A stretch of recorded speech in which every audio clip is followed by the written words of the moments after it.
Okay, I'm back with another Life and Suffering of Sir Brante. So yesterday, like basically, we found out a rebel. We found out some things. Okay, that easy to say. Sophia, she is she's consumed with hate. Okay, and of course, we do want to be with Sophia. Okay, but the fact that she might have gone a bit overboard, like she's um she's she might have been thinking of like trying to take down the empire and doesn't care how many people sacrifice for it. It seems like he's out of for revenge rather than for to help the people. So going with her, okay, I think we should go in first. Okay. Now, is that rather than going with full out last straws riot, okay, Sophia might either say Sophia might go scorched earth and like destroy herself. So I don't want to do that. I don't want to see like sometimes, like if you are with somebody that you love or you want to be, is that you gotta stop them from from having the worst impulse. Just like if you have a friend who is like alcoholic, like you say, dude, calm down, okay, like lay off the alcohol. So something like that. So here is like we're doing that, but in terms of, hey, don't let rage consume you. We are here to fight for the people. So that's why I feel like you have to go for the free city. And it seems that you can't have both. It's like you can't have your cake and eat it too. Okay, so I'm going to go for the free city. Okay, so yesterday I'm like, after the stream ends, I've tried to find like the best way, like the best outcome, and I somehow did able to get the best outcome. So remember with Gloria, that we normally like didn't side with Steven and sided with Gloria, but it seems like that's not the best choice. Yes, that you're supposed to turn both of them down. Okay, because now I've unlocked a new ability. I unlocked something new, which is to unite the family. Okay, so like this is the one I'm looking for. I didn't know that it's the secret plot that made her feel at home. If I know this early, I would have done that. So it's like you have to turn down both of your secret plots. Okay, so for the sake of Mother's recovery, you put an end to the quarrel that is tearing your family apart. You have to make Gloria a part of the Brante house, even if your name will be branded by dishonor. So you refuse to accept this. Mother must not die. The Brante family must not fall apart. For years, you have fought tooth and nail to keep this family united, working hard and resolve every quarrel. You never conspired against Steven, you never stabbed Gloria in the back. Now it is time to take the family matters into your own hands. The family strife must end. So that's what it means. Like you can't have favorites. You lean down to Mother's ear and whisper, "No, Mother has not failed anyone. She has always given her all to this family. She taught you well, and she took good care of you. She has nothing whatsoever to be blamed for. Your family is torn apart by quarrels, but you are still a family. Because of Mother, she has no right to abandon you in this dark hour." With great effort, Mother lifts her head slightly. She looks over the faces of her family huddled around her bed. Gloria with her arms folded in her chest in an unspoken prayer. Nathan, pressing himself timidly against his sister. A faint, humble glimmer of hope appears in Mother's eyes. We are still a family. You stroke Mother's hair gently. Yes, we are. We are all Brantes. We are all a family. And as long as we remember that we are one, we'll weather any storm and overcome any strife. Times are challenging, and the family must face these challenges. But was it not Mother who taught us to face life with humility? Suddenly, there is a flurry of footsteps outside the door. To everyone's surprise, Steven runs to Mother's bedroom flustered. He has been gone for so long. Frightened, Gloria leaps from her seat and stands between him and Mother. But Steven ignores her and walks straight to bed. Lydia, how are you? I hurried back home as soon as I could. Your words and Steven's sudden show of concern transform Mother, bringing her back to life before your very eyes. She sits up in bed, the color returns to her pallid cheeks. Mother, you're not leaving us. Brother's words are better than any medicine. Lydia. Skamu is right. I simply cannot abandon you like this. The twins only know what you get up to without me around. You look back at your flustered family and address them fervently.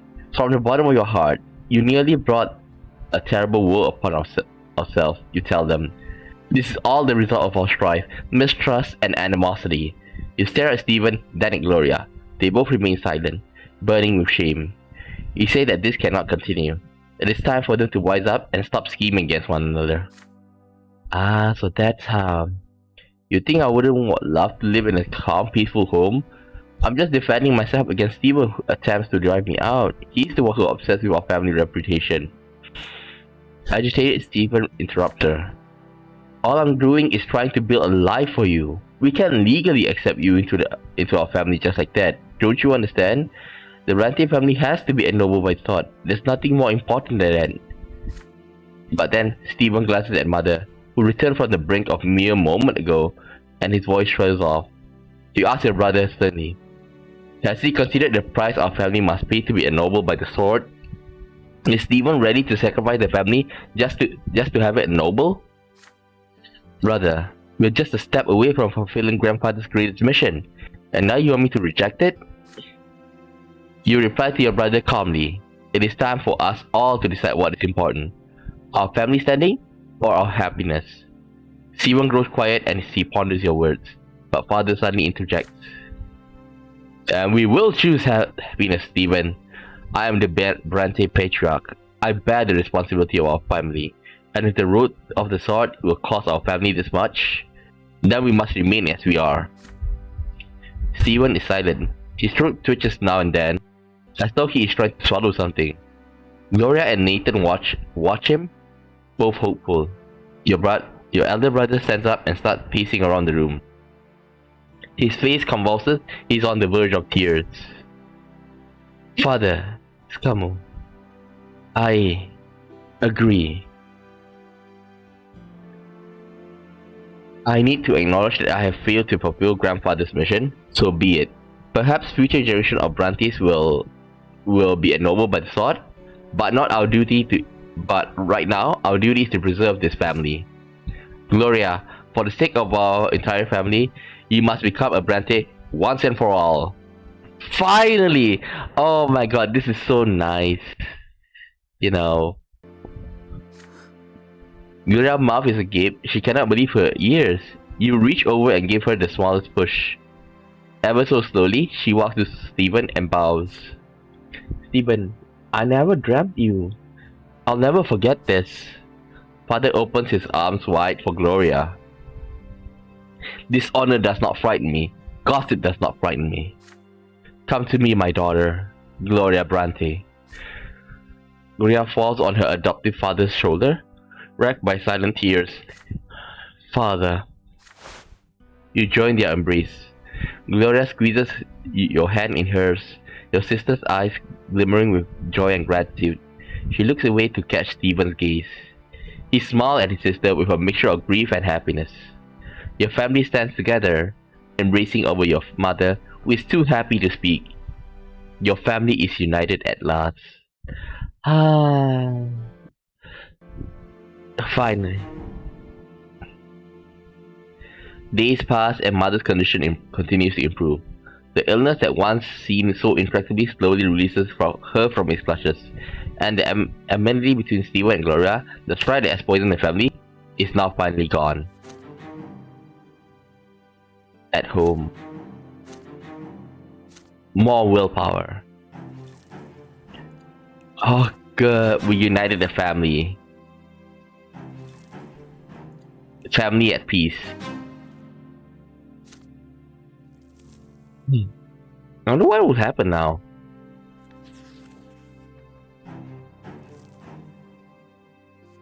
Gloria of House Brante. Okay, this one we've read. We've read this. Come closer, Gloria, and become a branch of the Brante family tree. Gloria kneels humbly before the man she has called Sir Revolt all her life. She has held his hand in front of hers, as the ceremony demands. From this day forth, you shall be a full member of this family. Your fate now bound with ours. Wear your name with honor, and may the Brante family prosper with you. Gloria leaves a filial kiss on the fingers of his outstretched hand. Now rise, Gloria Brante. Slowly, gracefully, confidently, Gloria rises to her feet. For the first time since childhood, she looks and seems like your older sister.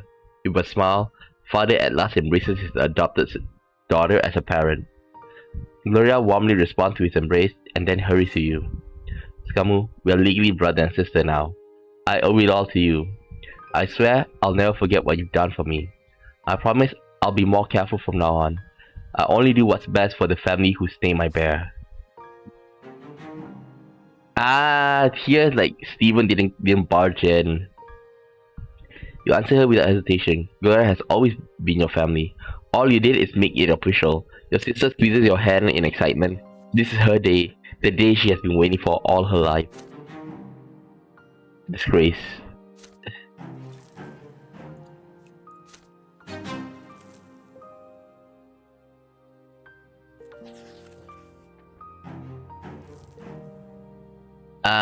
Mark of dishonor. Recent events have dealt a crushing blow to the reputation of the Brante family. This one we've read. Because Stephen, after he left, this is what he did to us.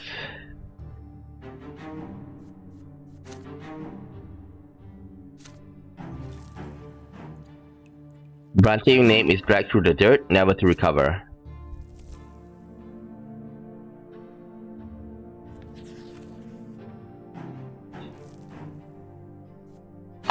This is Thomas. Thomas is getting married. Okay, so this one we did yesterday. Bear witness to their wedding vows.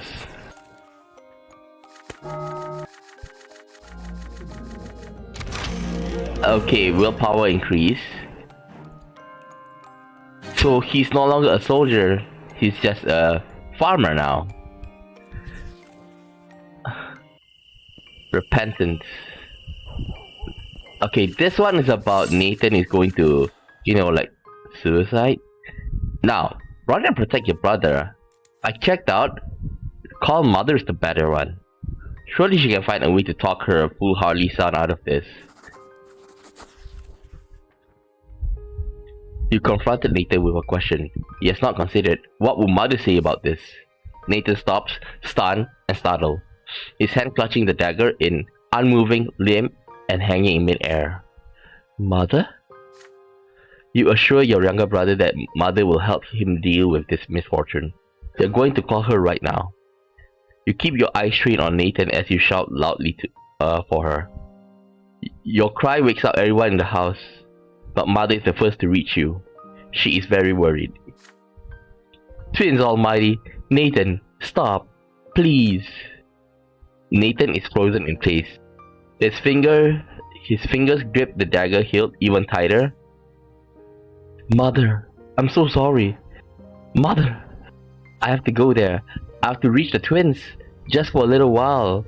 I need them to hear me. Then call out to the twins from here. You don't need to be in the hereafter to be heard, my son. Remember, they are always watching, and they see every moment of your life. All you need to do is pray to them, my son. The twins are always at your side, not only at the moment of your death. Your life is their gift, and watch every single choice you make. Remember how you felt their gaze when you were a little boy? You hear a dull ringing sound as steel clatters against the floor. Nathan has dropped the dagger. Yes, but why won't they tell me anything? Why is dying the only way I can be close to them? My dear son, you must not dare to demand anything from the twins themselves. All you can do is us. All you're doing right now is demanding. Listen to me. Give me the answer. You cannot do this. Like, I can see Lilia being like an acolyte or a priest. Mother opens her arms for Nathan. He sobs loudly. His knees buckle as he nearly collapses into Mother's arms. It's a good thing your brother was at your side in this time of trouble. Twins bless you for this good deed, Skamu. Nathan stops wasting time in taverns with suspicious characters. He spends every day in ardent prayer. The family watches the stark change in their wayward son with great surprise. And then one day, Nathan shares a revelation with you. I've spoken to them, brother. I was deep in humble prayer, slightly were hoping for an answer. But then, I felt them listening to me. Felt it with all my being. It's like I left the mortal realm and went up to the heavens, and I dared to address them. I begged the twins for forgiveness, and the elder, he reached out to me. He wanted to respond to me. I know he did, but the younger sword stopped us. It cut the bond between us. It was like I fell back from a great height. So the twins, okay, there's like the older and the younger. The older, like, by the way, they're not girls, they're guys, okay? Like, one's like an old man, with beard, and the other one is like, a man in his prime, easy to say, okay? And that, when that happened, like, the elder is the kinder one. Like, easy to say, think about it like a father, okay? Like, loving the child. But the younger one, he's very, I won't say cruel, but he's very objective, okay? Like, if you, let's say that, let's say you started a fight with, like, in a sense, he's also like a father. Like, if you started like, you're in a fight at school, okay? Like, and you punch, like, it doesn't matter who threw the first punch, but the point is you still punch somebody, okay? And when he heard it, he will like punish you like, it doesn't matter what you did, you still did something wrong. You need to apologize and you need to repent. Doesn't matter if you are only defending yourself, but the point is you hurt somebody. So that's what I meant by being objective. But I saw compassion in the elder's eyes as I fell, and he followed me. He shall descend again. He shall witness our suffering and bring his mercy. And then the world will change at last. So last time when we tried to help him out, he was despondent, but now he's hopeful. Like, I believe that if we go for like a spiritual or like the faith, like, we will definitely, Nathan will probably be by our side, and I don't think he will look like this disheveled. Which I'm planning to do with play a full I'm planning to play a full each run. Ooh, nice. Oh yeah, and this time I didn't give the gunpowder to Sophia, because like I say, Sophia, she wants to take revenge, so like we should stop, we should stop her from having her revenge. But at the same time, like, like, I'm not asking you to forget about revenge. I'm asking you to like redirect that to helping the people. That's why, like, I'm with her, but not fully. Like, think about being a parent. Think about being a parent. Like, you say, okay, eat your vegetables. So that you can have the the nutrients. Okay, or like, okay, you need to study now, or later in life you're gonna be in trouble. So like you force them to do something you don't want, but at the end, it's for their own good. For over a year now, Antidote has been simmering with unrest, the feud between the states, between the old faith and the new, between the law of the empire and noble traditions. Tension at an all-time high, waiting for the slightest spark to catch fire and burn. Even your family affairs has been affected by the growing unrest. It is during these troubled times that the future of your family will be decided. This one is about he received the letter from Tempest. Okay, so let's see. We go in front. We've gone through this. Preserve the family. So this one is the same. Like it sounds like he was hopeful, but we all know what happened because like our reputation is tarnished. So noble or not, okay, this one we can skip. Gregor Brante. Like I'm gonna skip a bit because like, we went through most of this yesterday. Advisor Alfaro sent you a surprising note a few hours ago. He is coming. Okay, this one we'll read. You hear slow, steady footsteps accompanied by the tapping of a cane. There's a knock at the door. Philippe enters a print shop. Sophia follows him in. You exchange a nod. The print shop is crowded despite the late hour. Father Fuad, Alida, and the other workers observe Philippe uneasily. Oliver is there too. He acknowledges the Baron with a polite nod. You suddenly realize that Philippe is no longer cares at all if the last row of members see his face. You walk into your office with Philippe and Sophia lock the door. Well done, Brante. I hope your people are ready. It's time to put our plan into action. You're ready? Just give us the word. Excellent, excellent. Soon, our song of victory will reach its final note. Our road has been long once, much longer than we had thought. But now, the end is in sight. I had a word with the overseer, and in the end, I managed to convince him that Elborn simply cannot maintain order in Anazot. You are just one step from being granted the special authority for the secret chancery. All we need is an excuse for our action. Prepare your people, take to the streets. And when I finally get that authority, we will eliminate each and every traitor to the Empire. Ekman, Leonard, Elborn, all of them. All of those scum will probably try to flee Anazot. I'll need people you've recruited throughout Magra Sophia. There are more than enough of them.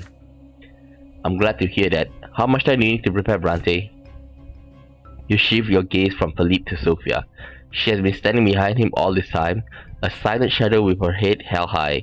Her eyes are trained on you. Philippe's cane taps the floor impatiently. He's waiting for an answer. The advisor is right. The day you have worked for all these years has finally come. Are you ready? What will you do now? So, like, murder Philippe is like Sophia's secret plot. Like, I'm not saying that, if we do this, then like we're like just gonna love Sophia, the one we love, to do whatever she wants. So in the end, it might backfire and like let rage consume herself and lead into a dark path. So I'll think without a doubt. Not that since yesterday that in our stream we found out that we gave the gunpowder and like she blasts Alverman's house. But the problem is that if we do that, then she did that, and basically like it's like a bomb hit, okay, and like other people also died as well, like regardless of them being we want to take down Alverman. He's scheming. He brought pain to so many people, but does that mean that the people who pass by in front of his mansion, the steward, the maid, the people who work there, deserve to die just because they are working for him? It's like without that we agree that Hitler is bad, right? Okay, like he did despicable things, but should we nuke Germany if we had the technology back then? No, like take those who are responsible for it, okay? Not just blatantly like blow everything up and like saying that it's for a just cause, because it's not. So that's why like I don't wanna I don't wanna let Sophia be consumed by rage. So that's why we're going to ask Eggman to help. 2 days, you tell him. 2 days ought to be enough. Very well. You have 2 days. You get your people ready, and I'll get mine ready. I need the names of every leader in your freak show, as well as the streets they will be marching on. Then, finally Sir Alvaro leaves. As the door closes behind him, Sophia lights the pipe she had been stuffing with tobacco since arrival. Smoke billows from out of her mouth, concealing her expression. Well then, Scummo, guess this is it. No, you tell her. This is only the beginning, and Sophia knows why. Enough games, you know about her firearms and her ties to Eggman. Sophia takes another drag from the pipe. She slowly exhales a cloud of yellowish smoke. And since Philippe is still none the wiser, I take it you don't want to follow through with this plan of his, right? Right. Sophia has to trust you. You're sided with Eggman in his struggle. We're all in this together. Sophia grins. Sure. Go pay Eggman a visit. My man and guns are at your disposal. I'll keep Philippe from getting suspicious while you're busy getting ready. Before he can reply, she walks out the door, leaving the acrid smell of smoke behind her. You have been through so much together. Will Sophia never trust you? Not even now? You knock at Eggman's front door for a while. He finally opens it, still blurry-eyed. Brante, what are you doing here? You're certainly welcome, but... You have to talk. The Secret Chancery has found the last straw. You need somewhere to hide until the danger passes. In exchange for Eggman's protection, you will help him with people and connections. Everything you have. Sophia is in it too. If Mayor wants to revolt, he must begin as soon as possible. Yes, Brante, of course. I put you somewhere safe. The Secret Chancery will never find you there. I have no intention of abandoning my struggle. We will take to the streets very soon. I will count on your support.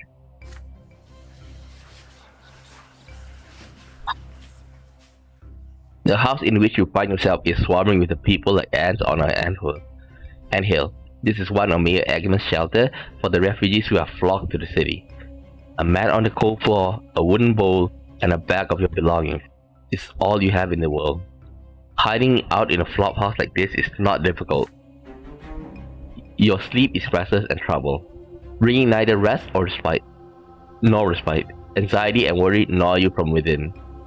The city will not sleep, and neither will you. Unrest. So we're gonna go for the free city. Mask off. It has been 2 days since you last saw Philippe. 2 days since that terrible, dreadful night. You have managed to buy yourself a moment of respite. What should you do next? Philippe will never forgive you for your betrayal. There can be no doubt about that. His men are surely looking for you already. They will find his face in a matter of days. It is time to act or run for your life. What will you do? Side with Mayor Eggman. You will incite a real uprising in Anathot that will be too much for Philippe to deal with. Your only choice for freedom is an uprising. A revolt that goes out of control, a revolution that cannot be quashed by the Secret Chancery, the Prefecture, or even the Legion. If Philippe loses control of the situation, he will have no choice but to free Magra. And more importantly, the people of Anathot will finally have a chance for real change. If Mayor Eggman manages to coerce the Overseer into making Anathot a free city-state, it will become the first city in which commoners can govern themselves and defend their own rights. It is time to leave your shelter and meet Eggman. Are you ready, Scummo? My people are prepared. It is your turn now. Yes, you are ready. You have to begin the revolt as soon as you can, before the Secret Chancery can act. The element of surprise is your only advantage. You're right. We can't delay any longer. I knew Sophia should have never doubted you. Your years of experience make it so easy. Even while hiding from Philippe's agent and fearing betrayal from anyone close to you, you still retain your sway over the underground, enough to command the people to fill the streets and unleash their fury against the nobles and empire. Your messengers quickly distribute short notes throughout the city, The coded message in every death drop is short and clear. It is time. You tried to get in touch with Sophia, but no one has seen her since the night you decided to betray Philippe. You can only hope she will be there at the right time, armed and ready. The final preparations are over. Tomorrow, Anizot will begin its journey towards freedom.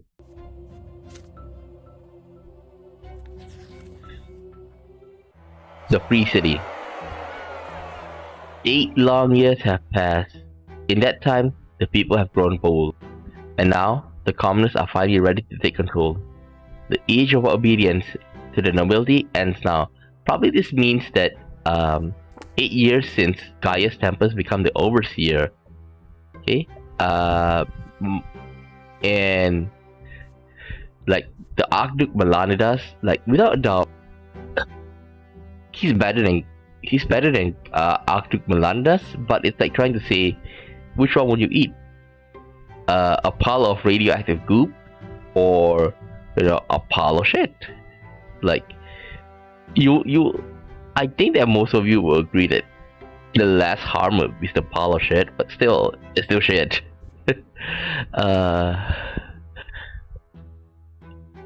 Well, at least it's I wouldn't say that exactly, like, because like the worst will probably be like the Archduke from Montes. What is it? The Monroe dynasty. Okay, so Monroe dynasty is the worst of all the dynasties. People fill the Chancery Square, excited, angry, and shaking clubs and hatchets over their heads. Mayor Eggman has abandoned his lavish suit for a commoner's plain shirt. He clambers up onto an impromptu podium made of stacked crates. People of Anizot, the time has come. They humiliate us, they squeeze us dry, they obey no laws. We are not going to take it anymore. We are not just some lowborn rabble. The Empire stands on the shoulders of the common estate. We're in charge. The excited mob echoes his call with passion. We're in charge! Eggman raises a hand and points at the window of the chancery behind him. The Empire cannot control us now. We will have the same rights as the noble estate. We will make the new faith legal. We will return the city to the province, to the people who live in this land, who feed it, who toil for it. We're in charge. The crowd cries shake the windows of the nearby windows. Their excitement has reached a fevered pitch. More and more people keep flocking to the square from every street. Follow me, people. We're going to occupy the chancery. We're going to take over the city and demand the overseer recognize our rights. Onward to the chancery. You hear the clattering of hooves, horsemen riding beneath the Arctic's banner. The cavalry troops of the noble militia appears at the edge of the square. They advance. The shield of Anizot Legion garrison cover their flanks. So basically, there's two armed forces. One is the Archduke's own army, and the other one is the Legion. Like before this, Thomas was the commander or the captain of it.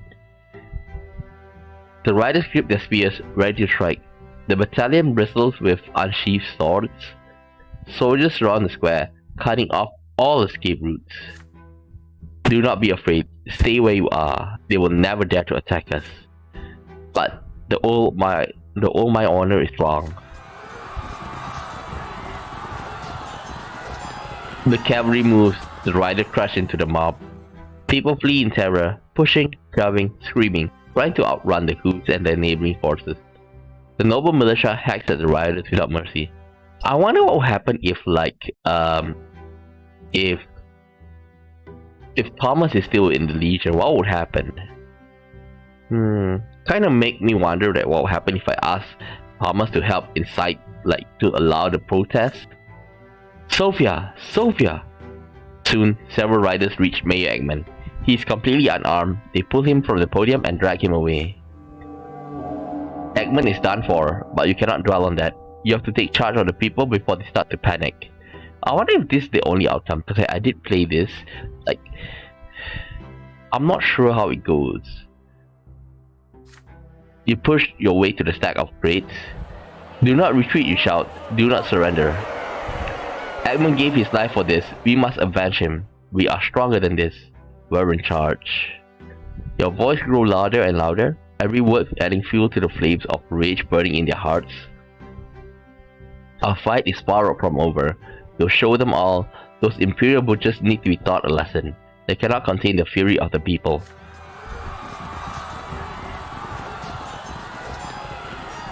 The riders are still corralling the mob, cutting down anyone in their way.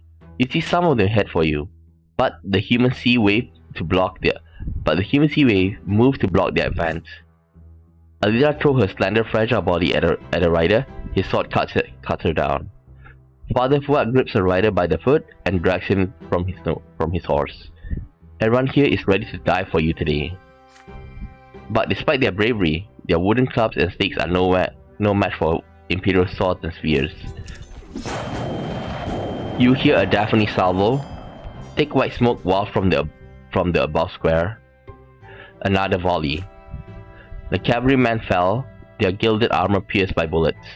The horses bucked, startled by the loud noise, throwing their noble riders in terror and trampling those who fall beneath their hooves. So this part here, like, I wonder if Sophia, she was waiting for this, or like, the main reason is that why didn't she come out and save Eggman? You spot people with long muskets and rifles during the square. You hear more thunderous gunshots. There is smoke and mayhem everywhere. The riders who survived run for their lives. The Legion soldiers also begin to retreat from the gunfire. A bearded bald stranger rushes to your side. Friedman Schmidt.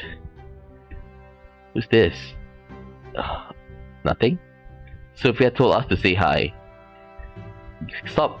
Quit gawking and get up, buddy. They need you. Sophia's men quickly moved through the mob, then ducked down the back alleys. The sound of gunfire ceases. There are hundreds of people around you. They look at you, and their bloodied hands, and those who now lie on the cobblestones under their feet, clutching at their stomachs. Mayor Eggman is gone. You're the only one left. Before they can come to their senses, you began to shout. The nobles will never trample the common folk again. We have the weapons, we have the numbers. We are the last straw, the days of the old regime are numbered. The overseer will hear us whether he wants to or not. We will not be stopped. You scream and the mob screams with you. We're in charge. A storm is about to rock Anizot, and you are ready. In hiding. Philippe led Anizot at the last possible moment before the rebellion. I got a feeling that if we're not careful, that he's gonna come and like stab us. The wealthy commoner was executed for inciting a rebellion against the crown. Crossy and considers her ally in the rebellion. Oh, look, it's the new faith. Like a bit more, and we get the fall of the old faith. But the order is like, looking terrible. But like this is like a step. If we manage to gain power, like order will slowly, get back to normal. The free city.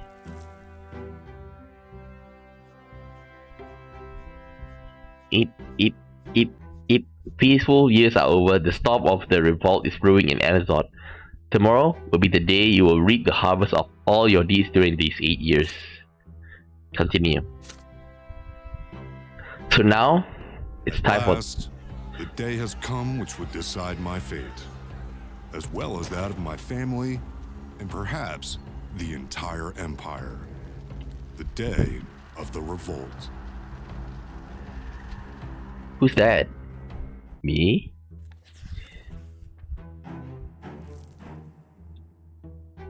The revolt begins. This and the consequences of your previous action. The free city. Mayor Eggman is dead. You now lead those who followed him. They trust you and hope that you will lead them to freedom. Gaius Tempest must hear you. He will have to make concessions. Wait.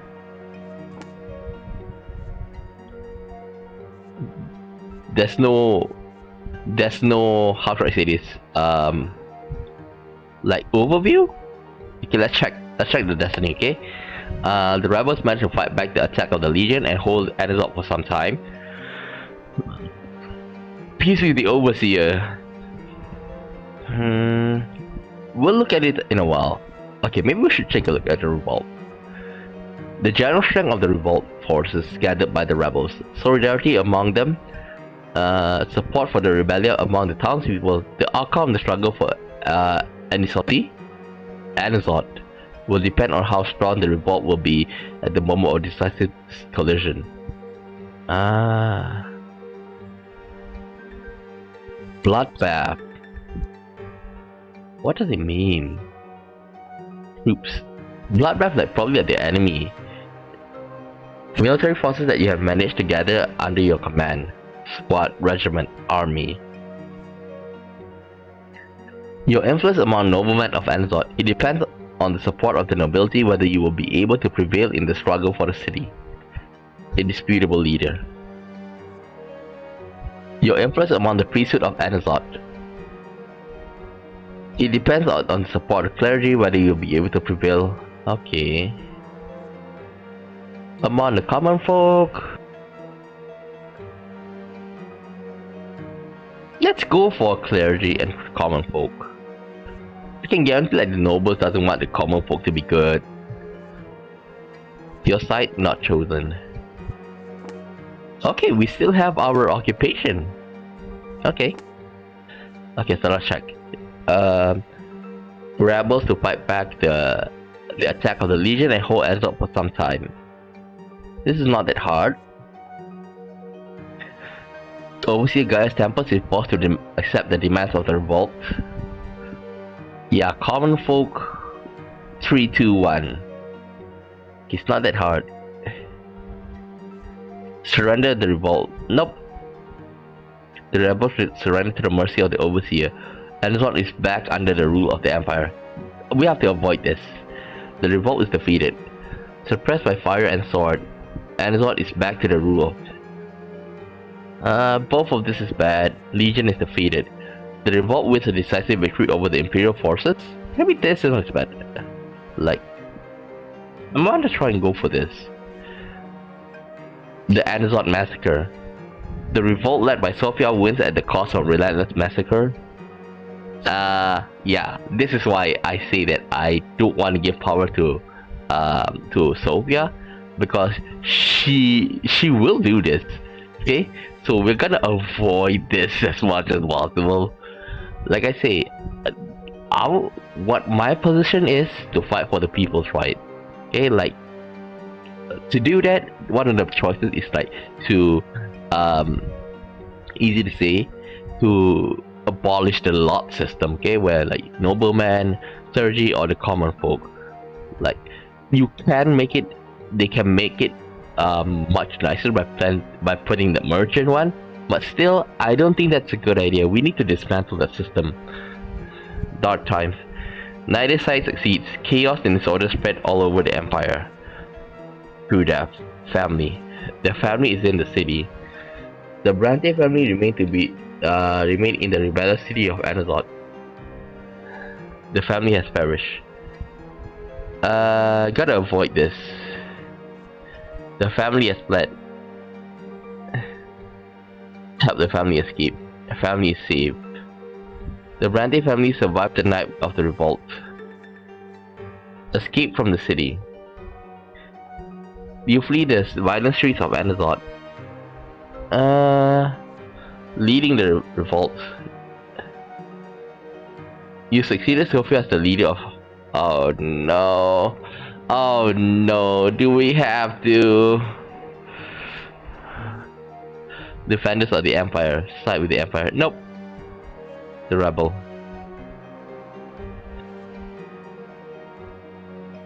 Okay.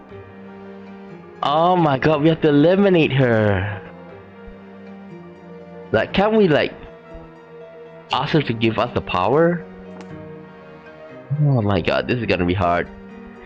Mayor Eggman is dead. You now lead those who followed him. They trust you and hope that you will lead them to freedom. Gaia's Tempest must hear you. He will have to make his concession. But you're not the only leader of an incipient rebellion. Sophia and her soldiers are planning to take over Anazoth, and they have no interest in negotiating with the Overseer. Harsh and merciless, they believe that freedom can only be taken by force. The revolution will inevitably destroy the Empire. See, this is why I don't want to give her the power. Aside from them, the Toronto citizens are rising up all over the city. Priests of the new faith and many of the nobles of the mantle are now sided with the commoners. After hearing Egmont's fervent speeches and your impassioned pleas, the masses are now waging a desperate struggle for their rights. They cannot be stopped anymore. Philippe Alfaro is the first to realize it. His scheme has birthed a genuine revolt, and the secret chancellery has lost many chances it once had of putting it down. Fearing for his life, the advisor flees Anazoth. The shadow of the Imperial Executioner that has loomed over you in all these years is now gone. You are finally free, and soon the city will be free too.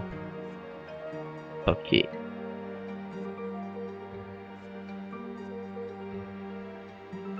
Like, let's maintain 6 to 8. Okay, we don't want a bloodbath. Bloodbath is basically like giving, Sophia what she wants. Sided with the revolt.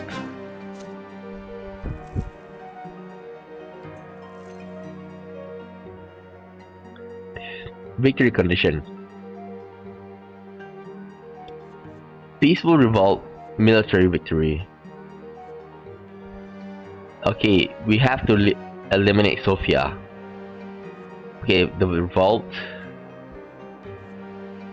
We need the clergy on our side.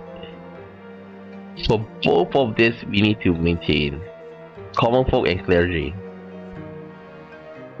But nobles cannot be like too ignored.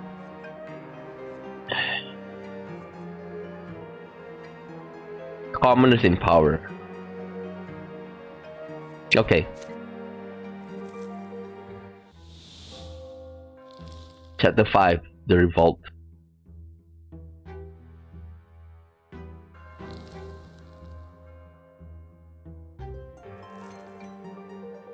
For years now, Anazoth has been simmering like a cooked pot over a slow flame. The powerless of the simple folk, unable to change the old order, has gradually given way to rage. Finally, this anger became stronger than their age of old submission to the higher estate and their fear for divine retribution.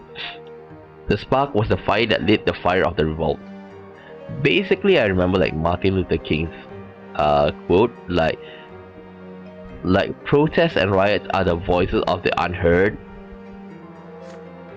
All of Anazoth commoners have risen up in rebellion. Workers, artisans, merchants, beggars, they all long to break free from the noble tyranny and perpetual suffering that is their lot. The most daring among them have joined the last straw. The secret society has sent entire squads of trained soldiers out into the streets.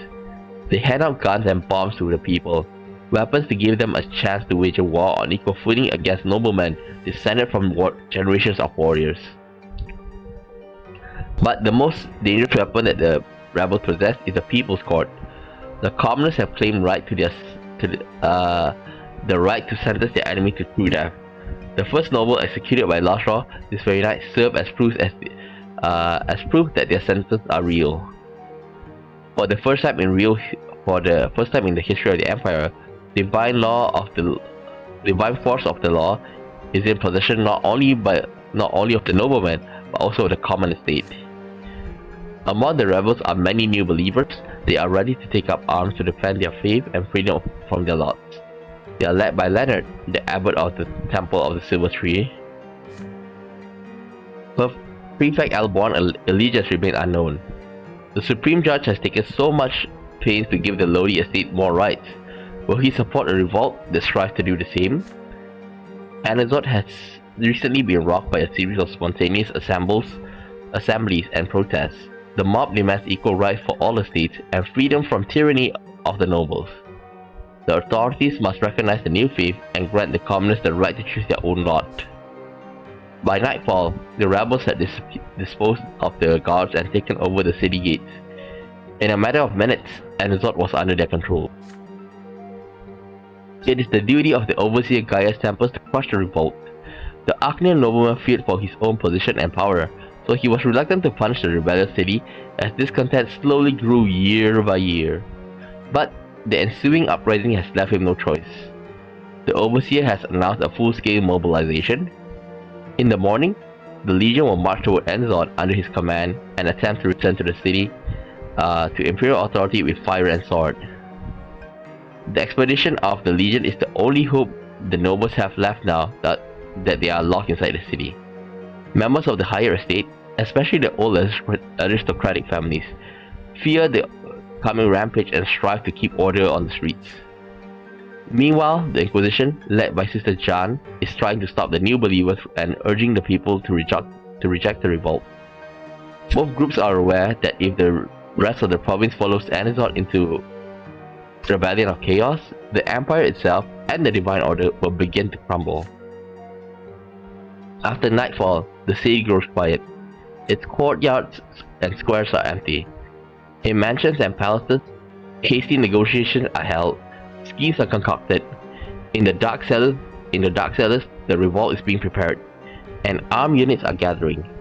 Persons are getting ready to defend the temples of the new faith against the Inquisition. All citizens, rich and poor, common and noble, are arming themselves. Some with ancestral swords, others with cleavers. Anizot is preparing, waiting for the dawn. As the Legion arrives for the assault, the rebels assemble into militia and get ready to defend off Imperial army. But there is little unity in their camp. Their leaders are already mired in a power struggle. There are also defenders of the Imperial Order within the city walls, members of the old aristocracy, soldiers of the Inquisition, priests of old faith. Commoners are willing to defy the law and the twins' design. These people too refuse to lay down their arms. The first rays of the rising sun light up the horizon. This day will go down in history. Your entire life has led you to this moment. Step by step, you made yourself the man you are now. Your actions today could alter the course of history. But are you ready to go the distance? What will become of you by the time the sun sets?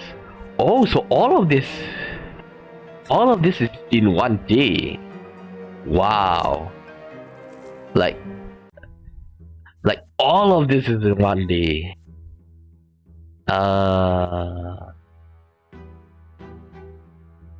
Okay, give me a second, let me check. Okay, the commoners are in power. I cannot.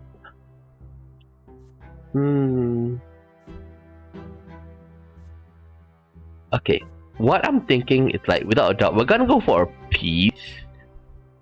Okay, we don't like.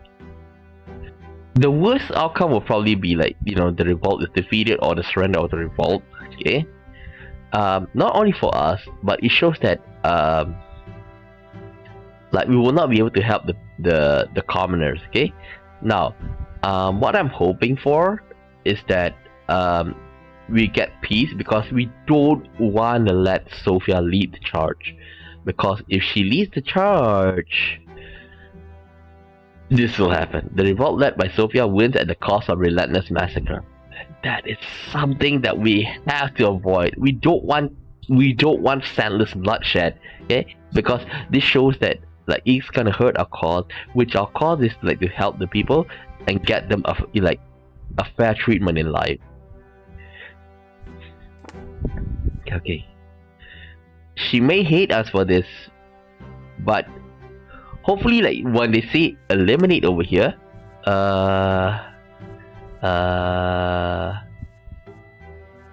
okay, eliminate Sophia.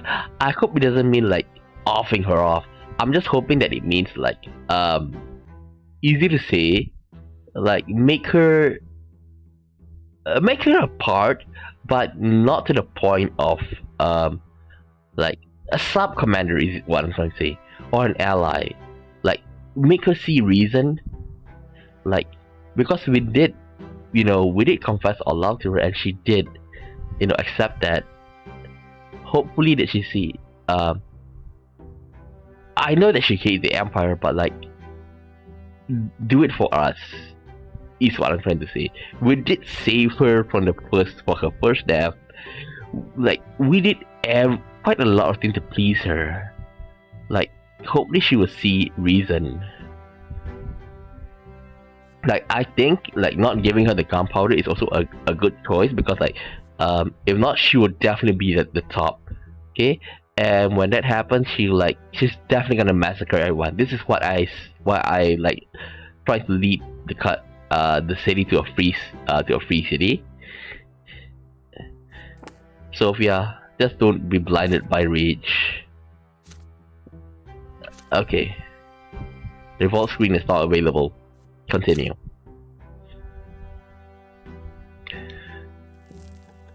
Morning. Oh, it seems short, but there's gonna be a lot, I bet. The family falls apart. The family doesn't fall apart. The first rays of the morning sun reach the windows of your family home. It'll be soon easy to forget the impending revolt here within these old familiar walls, but the calm before the storm will soon be over, and yesterday's turmoil will return.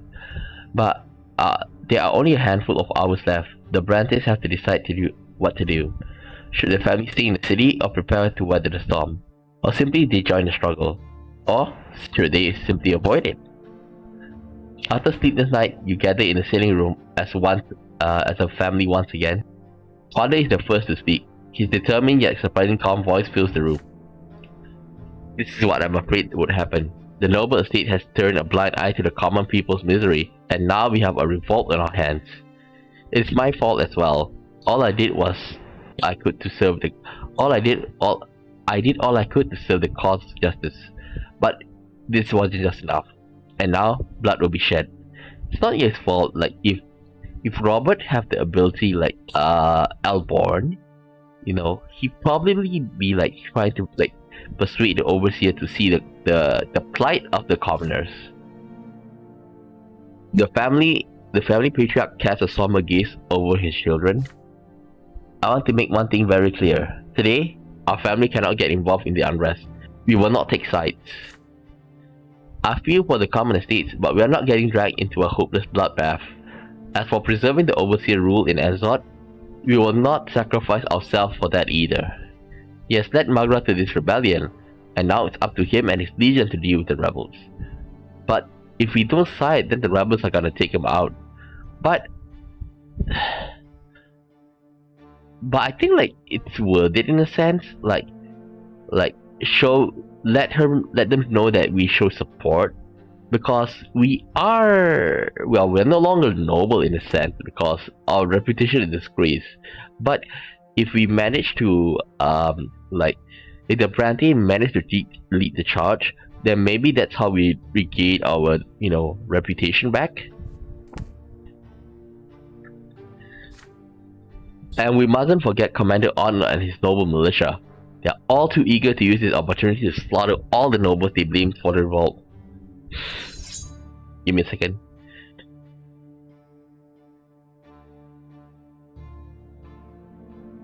Okay, done. Father is silent for a while. Then he takes his sword off the wall and places it firmly on the table. His voice rings in the coldness of steel. Do they know that I'm one of the leaders?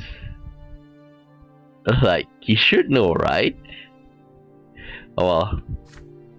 We will stay in our city and protect our home. Whatever danger we might face today, the Brantes will not surrender their home, their status, or their place in this world.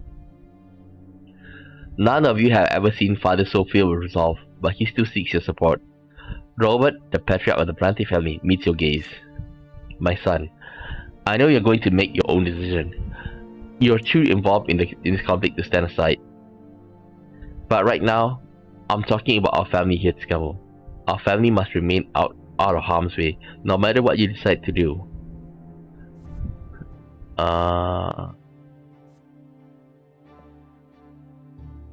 No.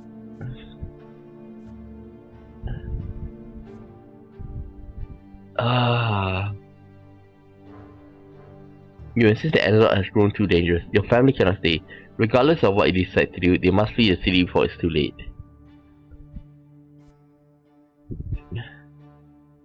I got a feeling this is like gonna lead them to die, because like this is like no matter what you can choose. I think this is the only choice that we can. Let's go. You must flee. You respond firmly. Father is wrong. The family cannot remain in the city any longer. You have too many enemies. Yeah, because reason why is that noble hates us, and the common folk, like, they are not that well versed in like the noble politics. Like, they didn't know that even though we are nobles, but our name is entirely in disgrace. So we might just get in the crossfire. So this is for the best. An attack on the Brante home is inevitable. The family needs to take advantage of this uprising to leave Anazot before it's too late. Father hesitates. He looks at you. Then at grandfather's portrait on the wall. The late Gregor Brante stares back at his progeny, implacable and stern. I can't just abandon our home. You'll be giving up our entire lives. You put your hand on father's shoulder. Even if your family leaves the city, your life will not end. The Brante legacy will live on. As a nobleman and the head of the household, it is father's duty to keep the family safe, even if it means making sacrifices. Like, if we side with the empire, then of course we should stay. But we're not going for that. That's why we're going for this. Father lets out a bitter sigh and put his sword back on the table. You're right, Scamo. My children are more important than my former life. I must protect them. Now hurry. We need to get ready for our journey. We're leaving the city. Everyone starts packing hurriedly. You take only what you need and nothing else. You move from room to room, gathering family jewels and heirlooms into a sack, watching the house grow empty and abandoned before your very eyes. Wait. Does this mean I'm leaving as well? That's not the point. I'm asking you to leave, but I want to leave. Will the Brante ever return to its home? Will you ever see it again, Scamo? You turn around and look behind you as you carry your belongings. The hunched, helpless silhouette of your younger brother appears towards you. Nathan hurries towards you.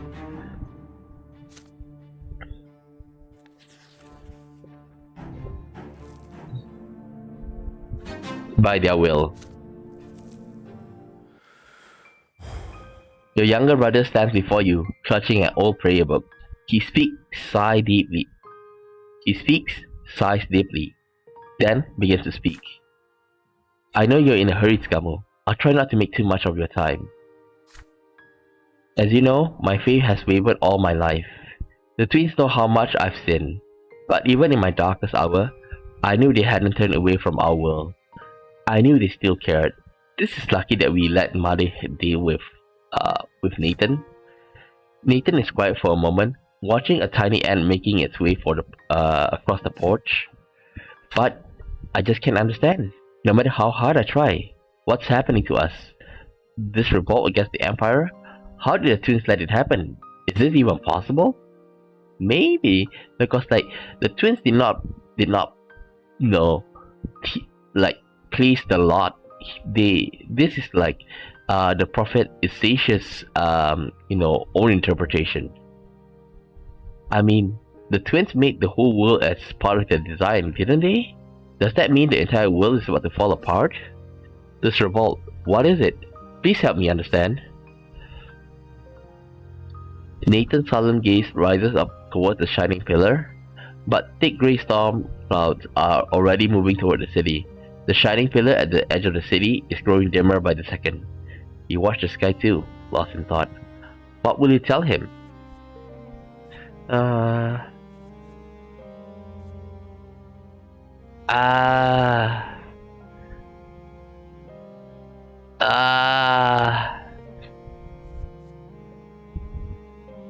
Too bad that we doesn't have. We need Nathan admonition. So this one is pretty early on, if I'm not wrong, in childhood.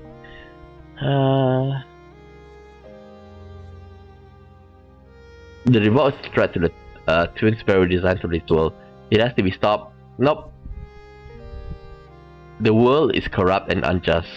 The twins need to hear the people. The only way to get them to listen is by challenging their will. In other words, like, if you remember earlier in the stream where we show Nathan's struggle, it's like on a bigger scale. But this is without doubt the best one. Like, the one that I can choose. Like, I want to go for it, but I don't have enough theology. You ponder Nathan's question for a while, then answer. The god no longer hear our pleas. They filled the world with people and bent it to their design. But that was long ago. As the world evolved, their divine design began to falter. The Emperor's eternal rule, the three estates, the three lots. Our lives can no longer conform to these claustrophobic old rules.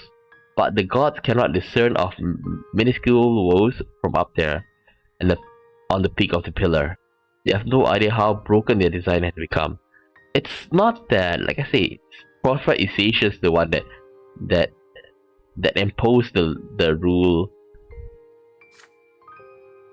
There is only one way to make the twins pay attention to the woes of the world they created, by offering them a challenge, a revolt, an opposition to their will. This is the only way to change our lives for the better. Therefore, the coming revolt is a great boon. Nathan averts his gaze as he listens to you, staring down at the dirt beneath his feet. At last, he managed to look you in the eye. You always had a way with words, Scumble. But this, I just can't believe it. I can't believe that humans or Arcanians can speak to the twins as equals. Now I fear the god will never hear us. Our prayer, our tears. I've been trying to find an answer for so long, but it's all been for nothing. The glow of the pillar is barely visible in the gloomy sky, but Nathan is not looking at it anymore. You leave him sitting on the porch, his eyes downcast, clutching his knees. A broken little man who never found a place in the great design. Conceal my despair. I'm sorry for wasting your time, Scummo. You can go.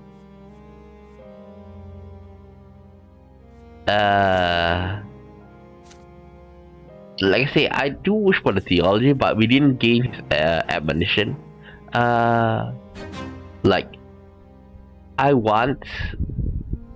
going to go again, but this time, like, the next one will be a spiritual run. Basically, like, be the prophet of the new faith, maybe, because it does show that we might be able to become a prophet. The house where you were born and raised is empty now. All the supplies, clothes, and valuables you need for the journey have been packed into an inconspicuous-looking carriage. The horses neigh nervously at every sound, every shout echoing down the street. Father puts a heavy lock on the gate of the house. He takes one last look at the estate, with its covered windows and boarded-up doors, then turns to you. You're ready, son. It's time to go. I don't wanna go! I'm asking you to go, not me! You better hurry. The insurgents have already taken the city gate. I'm afraid it won't be easy to get out of Anazot. Like, probably this won't be long. Your carriage hurtles down a perilous street. Places and faces flash outside the small windows. You see bands of armed commoners, creatures with crowd gathered around them, nobles on horseback, scrambling to defend their homes. I never thought I'd have to abandon our home, to leave our city behind, lost in chaos and confusion. What happened to our world, Scummel? Is everything really going to change? What about the rest? Gloria, Lydia, Stephen. The city gate grows closer. Your path is blocked by a hastily erected barricade. A cordon of stone-faced commoners stand before it. They are armed not with knives and clubs, but with muskets. One of them shouts an order as soon as he spots the carriage. The guards train their weapons on you. Hey you, the rich folks are in the carriage. Turn around and go back. The people control the gate now. Or maybe you thought you might let one little noble slip through, so you can hightail it to the Legion and Overseer and beg for help. I don't think so. Now bid it. and pray to the twins that we don't get you. If a dozen muskets train on the carriage, we have no choice but to stop. What were we thinking? We should have seen this coming, but these guards don't exactly look like saints. We can't force our way through, but maybe we can convince them somehow, or bribe them. What should we do? Lover! Oh shit!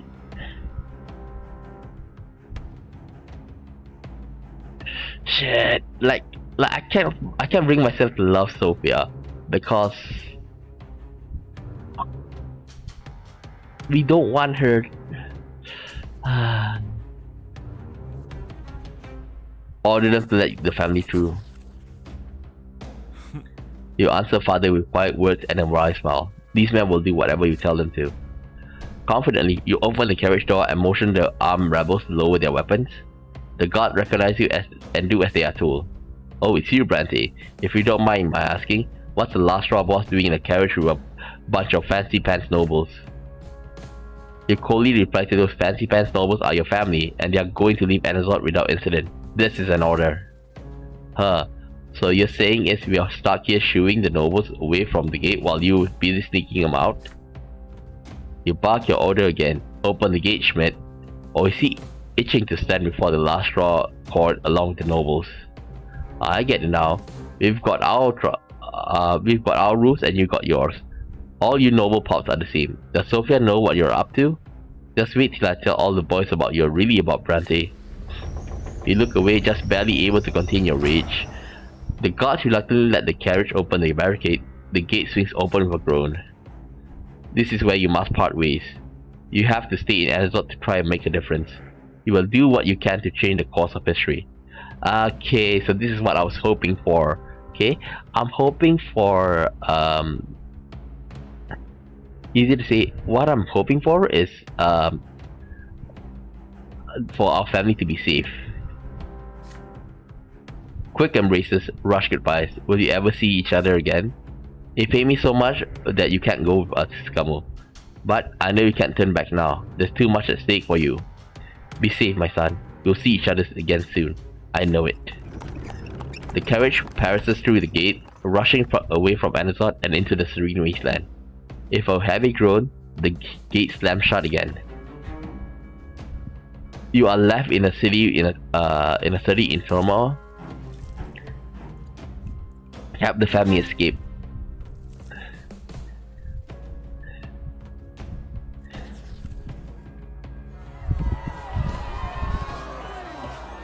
Mustering the forces. The crimson sun slowly rises above the horizon. You make your way through a city in chaos, carefully observing what is happening on the streets. The rebellion is flaring up again after a night of calm. Once again, the commoners are taken to the squares in droves. The grim resolve in the rebels' eyes speaks volume. They're determined to seize their freedom or die trying.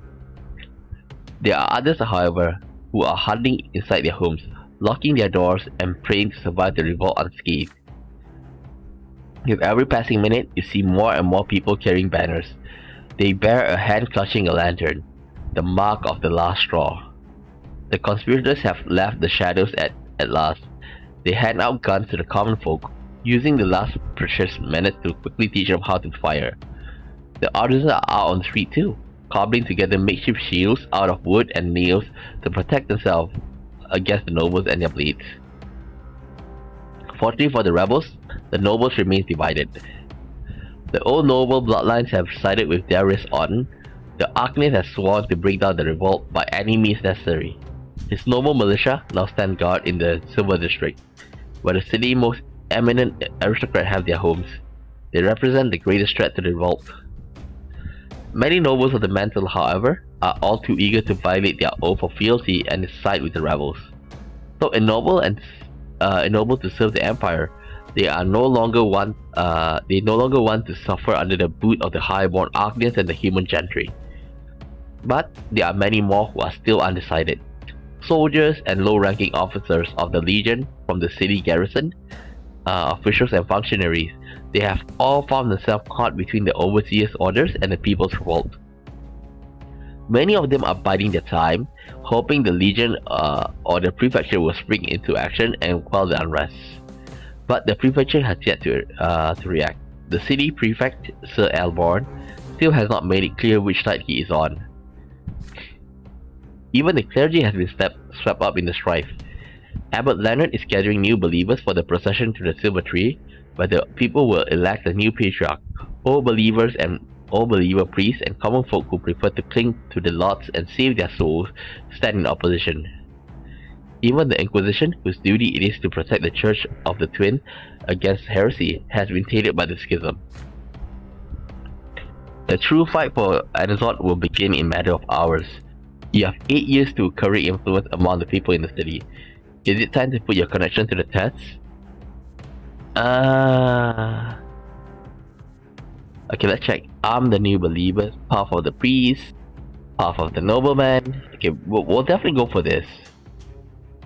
Path of the priest, path of the nobleman, Lawless, the rebel.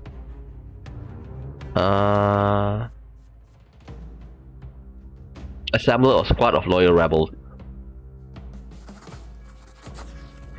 Can I check my stats for a while? I want to check my stats. I need a bit more to get to 20. Many of the last straw members are loyal to you and you alone. When the revolt began, they began disappearing into the thick of the fray. These last few hours of silence are the perfect opportunity to find them again. You send out citywide message summoning your people to the usual meeting place. The noon draws closer, the empty print shop comes to life once again. The rebels who flock there are ready to fight for the revolt. In their eyes, you are the leader of the city's underground, the one guiding light in the ensuing chaos. You start handing out weapons, appointing lieutenants, and teaching your men to fight in the streets. Strike quickly, you tell them. Try to take the enemy by surprise, then retreat, split up, and reassemble somewhere else. They are miners, diggers, artisans, merchants, paupers, desperate commoners, and they are all ready to put their remaining lives on the line. They will either win their freedom or face the gallows or unimaginable acts of treason against the Empire. This is all they have left. Do what it takes to realize their hopes and guide them to victory. It is time to find out. The sound of gunfire fills the city street once again. The lull has passed. We have a regiment, but we don't have an army. So this is what happened if we basically have the gunpowder and we take the guns. Noon approaches. Your thoughts keep returning to Sophia as you master your forces for the impending fight for the city's future. Where is she right now? What are her plans? What are her orders for the last straw? Joined by your followers, you carefully make your way through the now empty streets. Danger could lurk behind any corner. You take another turn and you hear someone moaning in pain. You quickly zigzag to the edge of the Silver District. At the end of the street, it's a square which sees several wooden stakes have been hastily erected. Nailed to each stake is a commoner dressed in bloody, tattered rags. What is going on here? You sign for your men to take cover by the wall of the old factory. You hear the hoofs of a single horse, clattering along the cobblestones. A stately horseman rides toward the stakes, a luxurious cloak draped across his shoulder. You have known his dire form since you were a lad. The Arcanian arrogant voice echoes through the square. Auden. Yep. People of Anazot, heed my words. I am Darius Auden, High Commander of Malgra, leader of the noble militia. Auden points the tip of the sword to the riding commoners. These low-born wretches dare to sneak into the Silver District and rob noble homes, but I will not grant them the mercy of lesser death by my blade. They will live and suffer as befit their lot. This is their divine duty. Know this, rebels. Anyone who follows your precious Sophia will share the same fate.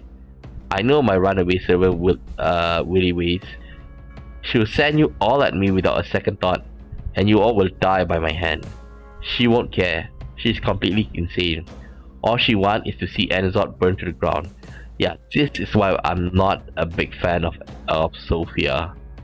Like, I'm hoping that she can see reason and be like on our side to fight for the people's right, but she didn't.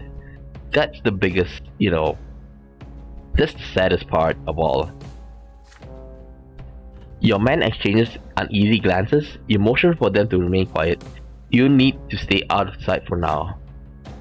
Sophia, I know you're around here somewhere. You've grown up, but you're still my property. All I can see your people turning their backs on you. All hope is lost. Come back to your lord and master. You'll be mine forever. The lone rider is motionless and silent in the empty square. It is quiet. Even the captive commoners stifle their moans. Bang! The squad of last straw rebels spills out on an alleyway and rushes on. Sophia is the first among them. Her plain shirt stained with blood, long heavy muskets in her hand. You lying blue-faced whoreson. I want him alive. The people's court will deal with him. Sophia stops and takes aim. Another gunshot rumbles. On-mare collapses, wounded, taking her rider to the ground. The rebels run towards Otten, celebrating his downfall. But then, you hear the deafening clanking of hooves from the Silver District, the noble militia. The riders were waiting to ambush Sophia. The elite cavalryman smashed into the last straw squad like heavy steel gauntlet. The rebels are taken by surprise. They are about to retreat. On gets up from his horse, his sword is at the ready. Not one step back, damn you. We'll fight them to the end. The militia has the rebels and their leaders surrounded. Your people are hugging the wall, trying to stay out of sight. They watch the fight anxiously, awaiting your orders. It is time to act. If Sophia is captured, she will not be there to lead the rebellion. However, if she escapes, the revolt will be ruled by her merciless, vindictive cruelty. It's more than just Sophia to you. You could remind yourself. This confrontation could decide the fate of the entire revolt.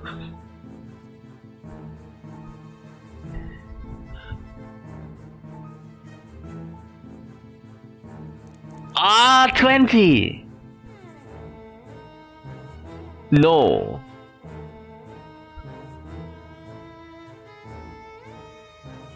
Ah!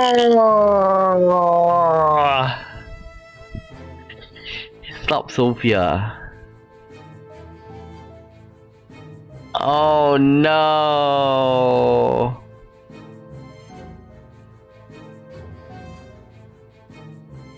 I want this so bad. Like, binding manipulation 20. I have one more.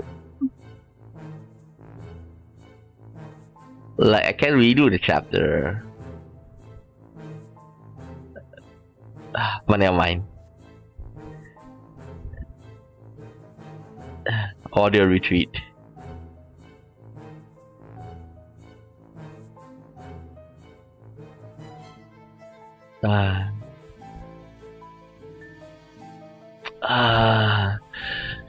If Sophia is captured, she will be there to lead the rebellion. However, if she escapes, the revolt will be ruled by her merciless, vindictive cruelty. Damn it. I know where to gain the extra manipulation.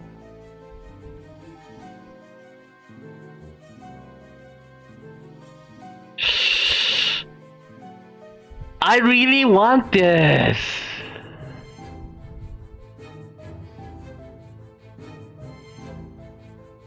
Sophia Ram will be the death of your entire cause and herself as well. You can talk some sense into her and take control of the rebellion. This is what I want. But I'm lacking of one. I know where I screwed up when I was playing it. Do you mind me repeating the last chapter? But it's probably gonna take around 10 minutes. Like, I want her to be by our side. Like, I don't want her to die. I don't want her to go through down this path of but lover.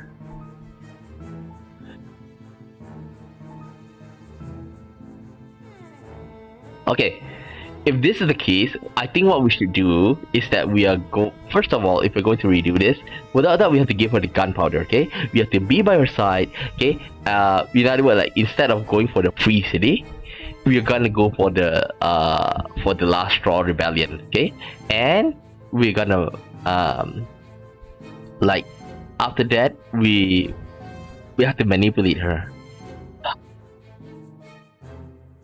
so she can be saved. Like, that's the ending I want, okay? So sorry about this, but I'm gonna redo the chapter. Like, I really want her to be on our side, but we'll go for everything the same, okay? So we're gonna redo this part here. Like, I'm gonna go through this very fast because I did this a lot yesterday, so I know which choice to take and which choice will lead to. Okay, this is gonna take at least 10 minutes. That's a lot. I wish like there'll be like a fast forward button. Okay, this one here. Talk to Steven, because I know where we're gonna get the extra manipulation.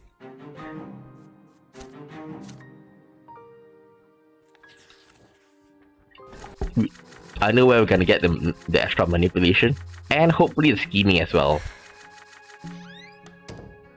Okay, this part we have to take scheming. Okay, spy network.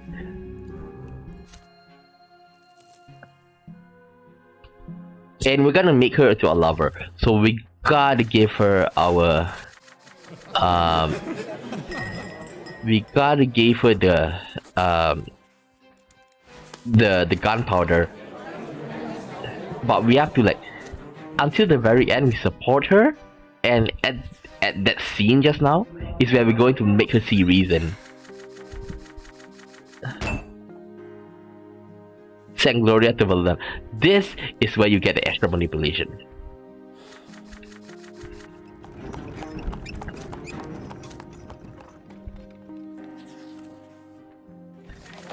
Last straw. This is where you get the extra manipulation. This one here, you have to agree with Philippe. Okay? Like, we already at max with Sophia.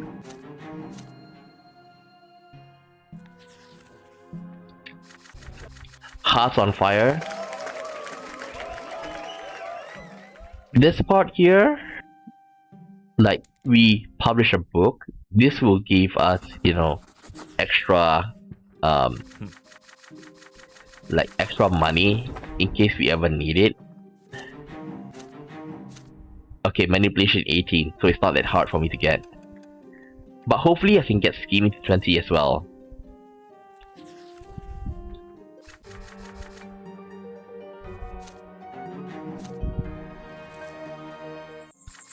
Give for the family. This one, give the jewels to the normal. Like this one, so that we can increase our diplomacy. Hopefully we can get some. Like diplomacy 12, like we'll get to 16 by that point.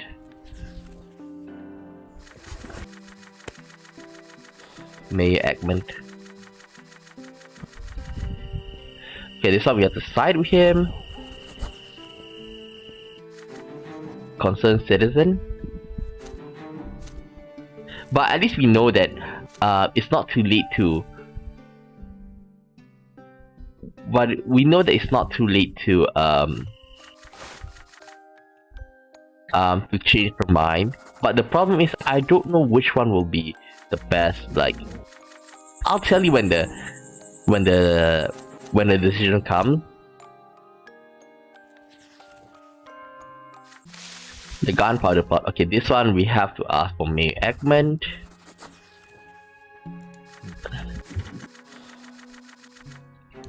Okay, we got diplomacy.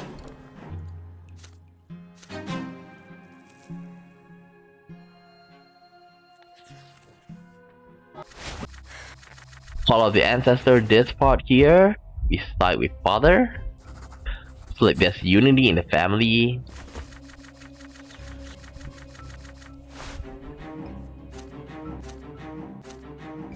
Willpower. Errors of your youth. Explain yourself to him.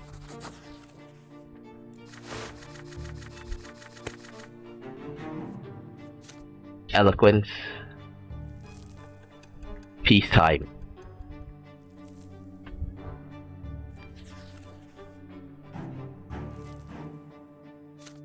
Okay, this one we have to give her the gunpowder. Agree. She's gonna cause a lot of explosion.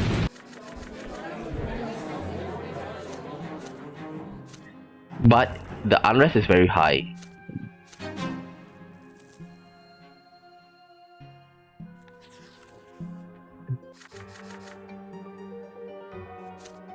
We gotta be lover with her in order for her to see reason. This one we evade the question, and it will give us some reputation. And like I do think like diplomacy is gonna be good. Even though like, we don't have 20, like we should be able to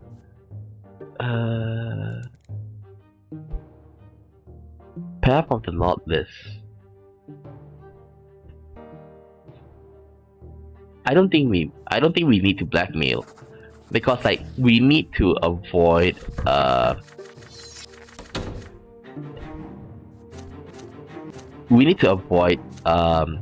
okay, there's another manipulation over there. Freedom of speech. Okay, this part here we print the book in secret. Increase of scheming.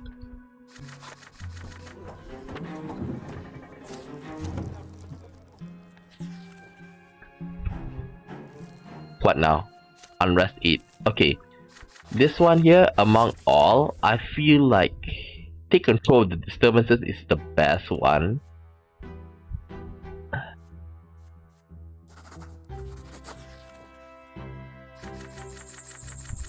Like the best one because like we help the people. Scheming. We need 2 more scheming to get to 20. Wealth of Magra. Free City. Blast Wave.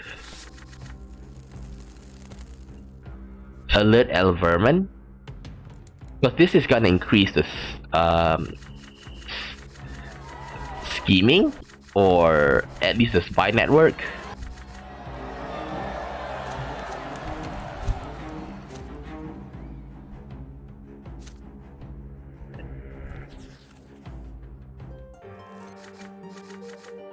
Father Leonard.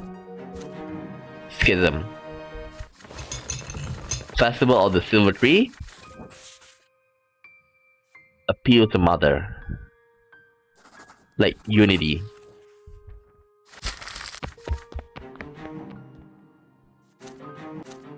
Okay, manipulator. We can save Sophia, okay? We can save her. Now all we have to do is side with her.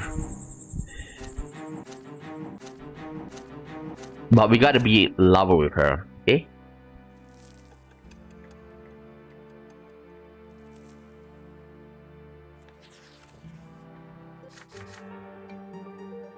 So remember, we have to like be by her side no matter what. Invite Sophia to dinner.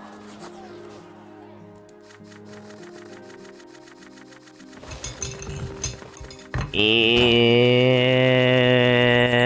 done.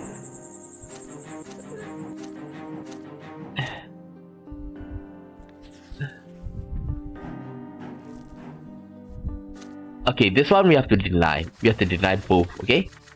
We have to refuse him.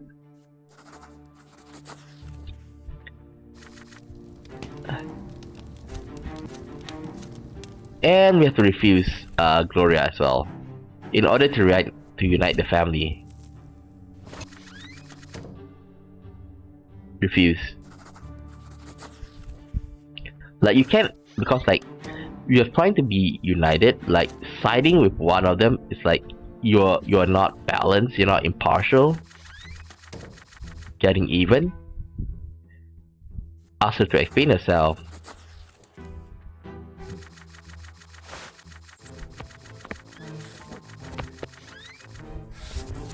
Now, I want to see one thing, okay, which is Thomas.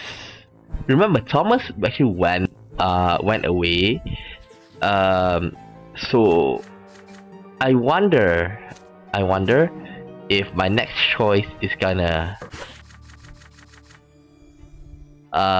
instead of giving him the name of the nobles that are against the overseer, I want to ask if he can let us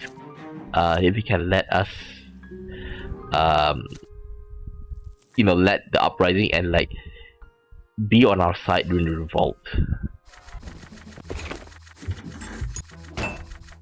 Okay, this one here, let's use Thomas.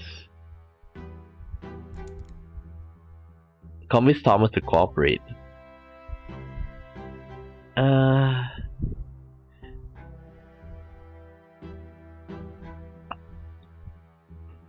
Okay, use Thomas. You and Thomas have known each other ever since you were boys. Okay, this one I think we've done. Thomas arrived alone. Okay. Scamu, am I ever glad to see you? After a warm embrace, you congratulate your old friend on his promotion? Oh, it's nothing. But that was a good idea, meeting here like this. And look, there's our old fort. Can you believe it's still there after all these years? Not this one here. You interrupt Thomas' reminiscence. There is no time for nostalgia. You have something important to discuss. Thomas' face grows serious. I'm listening, Scamu. I'll help if I can. It's not about you, you explain. You want Thomas to hear you out not as a battalion captain, but as your old friend who grew up right here on the streets of Anazot. The power struggle between Gaius Tempest and Tarquinius Milandas has starved Magra and shattered the lives of many of your friends. The people are at the end of their rope. They cannot live like this any longer. They will never stop protesting because their only hope is to get the overseer to listen to them. The protest is not a handful of insurgents, they tell Thomas. No, they are all the people he has known his entire life. And they are only protesting because they have no other choice. If the Legion's soldiers try to stop them, there will be blood. And Thomas will have to slaughter his own people. You don't want this for him. You do not want this for the people of Anazot. That can't be. What do you mean? The overseer isn't listening? That's why my battalion are here, to bring peace back to the people. To show them that the overseer cares about them and wants to protect them. Thomas has been away from Anazot for a long time. The people has grown desperate. They now see Legion soldiers as enemy rather than protectors. Sooner or later, they will clash.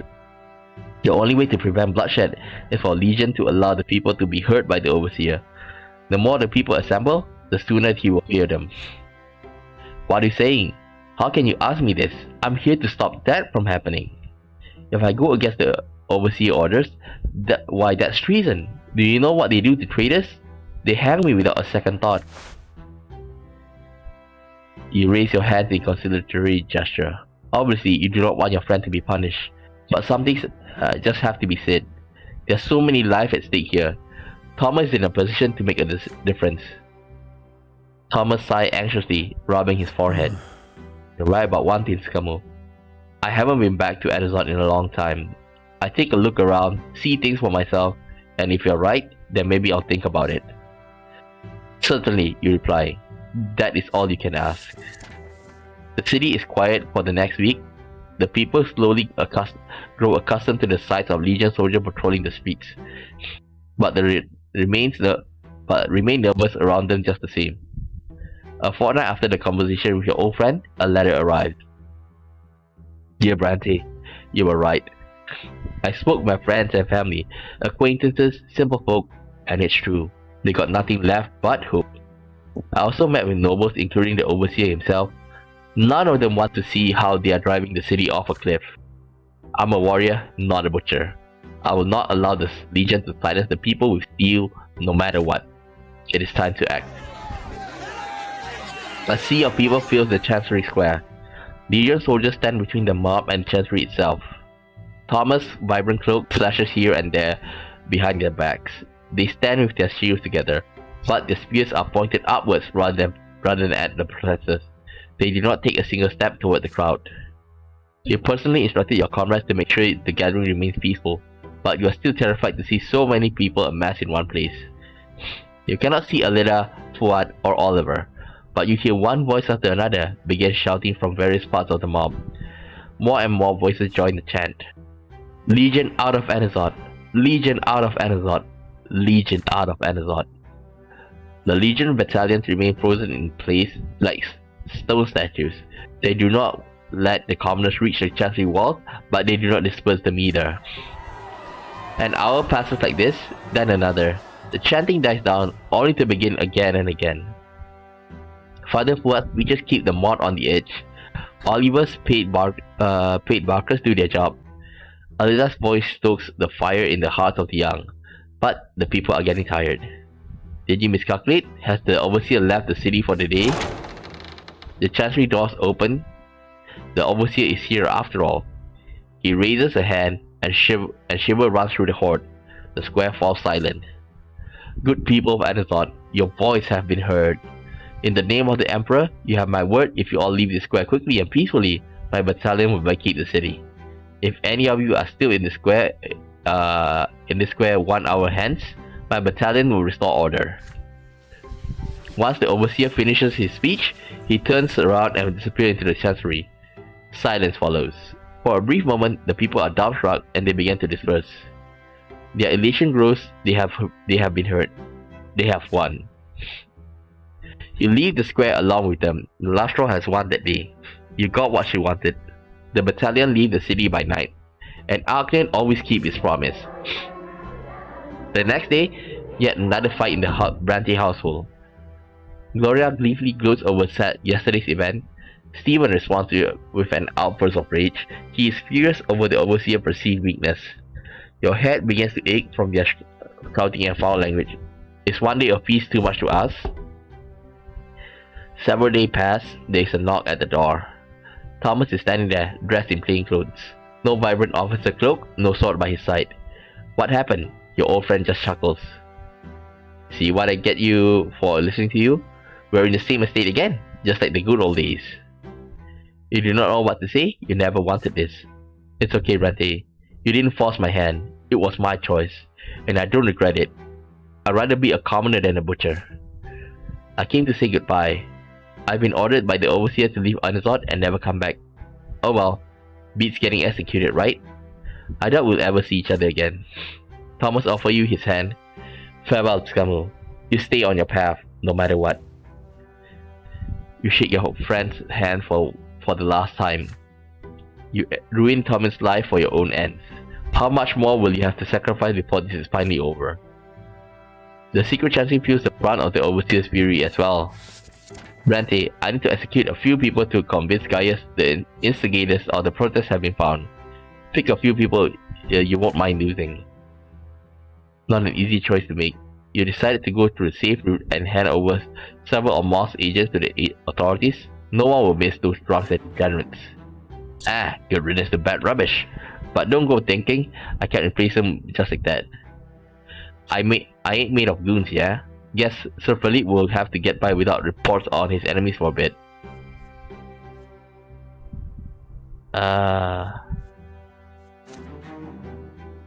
Power. Okay, power for the people. Nice. Uh-oh. We are 3. But at least we give power to the people. Sorry, Thomas. Okay, this one here. Deny your guilt.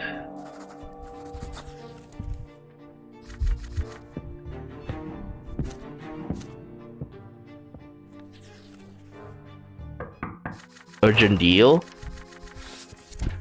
This one, fulfill his request.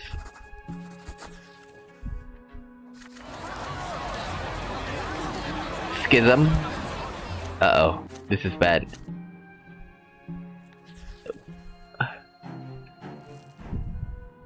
Okay, spy network less than 2. Sound of thunder. Promise quick results. Increase our scheming.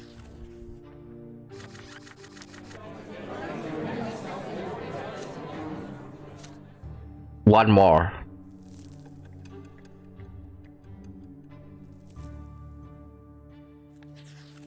We gotta find one more way to add another scheming.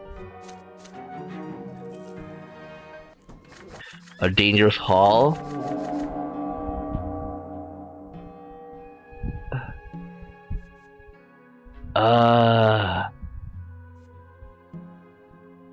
Okay.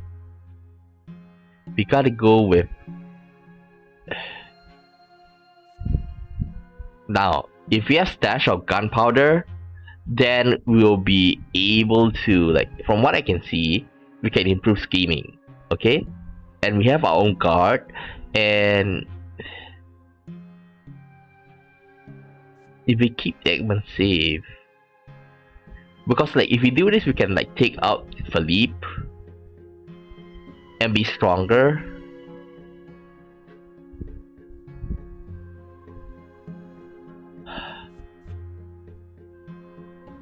You take the weapons back to him.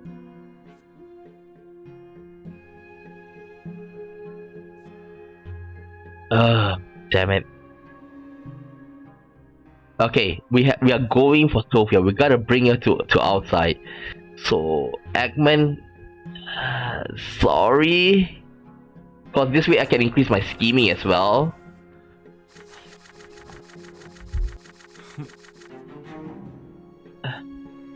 Arrested. Power went down.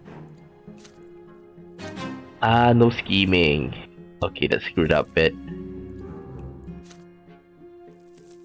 But we are gonna go for Sophia. Deathbed. This one we can unite the family.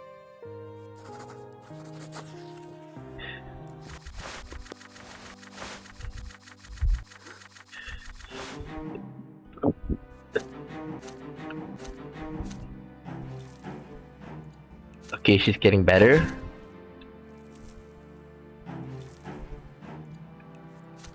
The family at peace.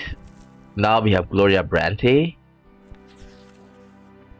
But reputation will be tarnished.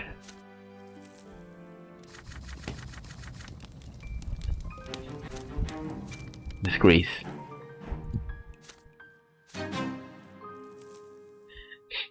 Why just making her a Brante make it like -10? Continue.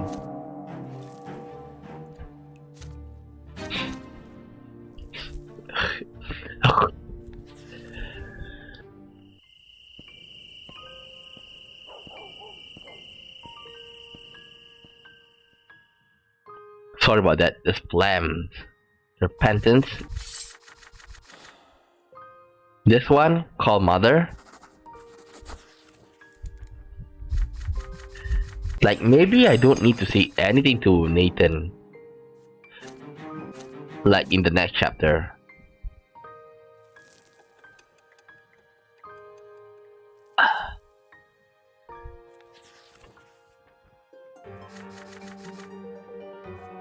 Storm on the horizon. Schism. Family matter. This one, well, we have no other choice but to preserve the family. So we can't be, you know, ennobled by the mantle without sacrificing Gloria. Okay, explosion. Okay, this is where he's dead. Elverman's demise. So Sophia's gonna pay us a visit.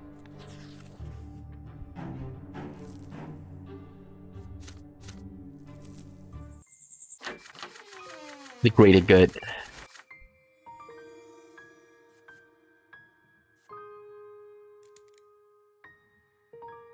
We agree you'll be with her until the end. Remember, hopefully that voice just now will still remain there. And we're going to like manipulate her and make her see reason. You tell her that you will always be together. Tomorrow, you will kill Philippe and be free at last. Sophia pushes you onto the desk. The entire world disappears, except for her smoldering lips and the flame of the candle.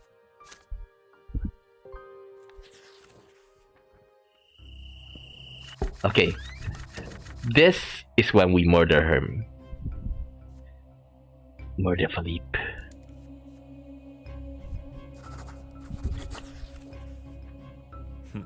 You meet Sophia's gaze, you nod, it is time. I'm asking you a question, Brante. How much do you need to get your people ready for the revolt? Your people have been ready for a long time, you say. Sophia walks to the door and slides the bolt open. It clangs loudly. Your loyal people enter the room one by one. Aida, Alida, Fuad, each of them accompanied by two muscle-bound, well-armed young men. What in the younger's name? Who are these people, Sophia? What is the meaning of this? Have you seriously decided to start before I even leave? You low-born punks can be so difficult to work with. Shut up. You've said enough. Get him. The burly young man grabbed Philippe by the shoulders on either side. Alida wrenches the cane from his hand and tosses it into the corner. You won't be needing this anymore. The advisor grows pale, even as he tries to retain the air of composure. So Muni, is it? What are you planning to do next, Sophia? What's your plan? I still have all my lives. I'll be back tomorrow, and none of you will ever escape me. I can assure you that. I'm going to drag your little insurgency to the foot of the pillar along with you. Have you really found a backbone now? Your little sacrifice changes nothing. You know that. And you, Brante. So you're staying loyal to this two-faced backstabbing trollop? Or did you happen to buy into the lies you were feeding them? Big mistake. A safe blow cuts him short. Sophia knees Philippe in the groin. He doubles over in pain, gasping for air. I thought I told you to shut up. What happens next is none of your concern.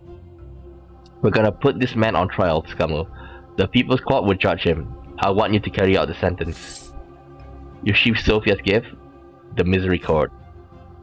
The People's Court? What kind of dog and pony show is this? Another blow convinces Philippe to remain silent. He is forced to kiss his knees.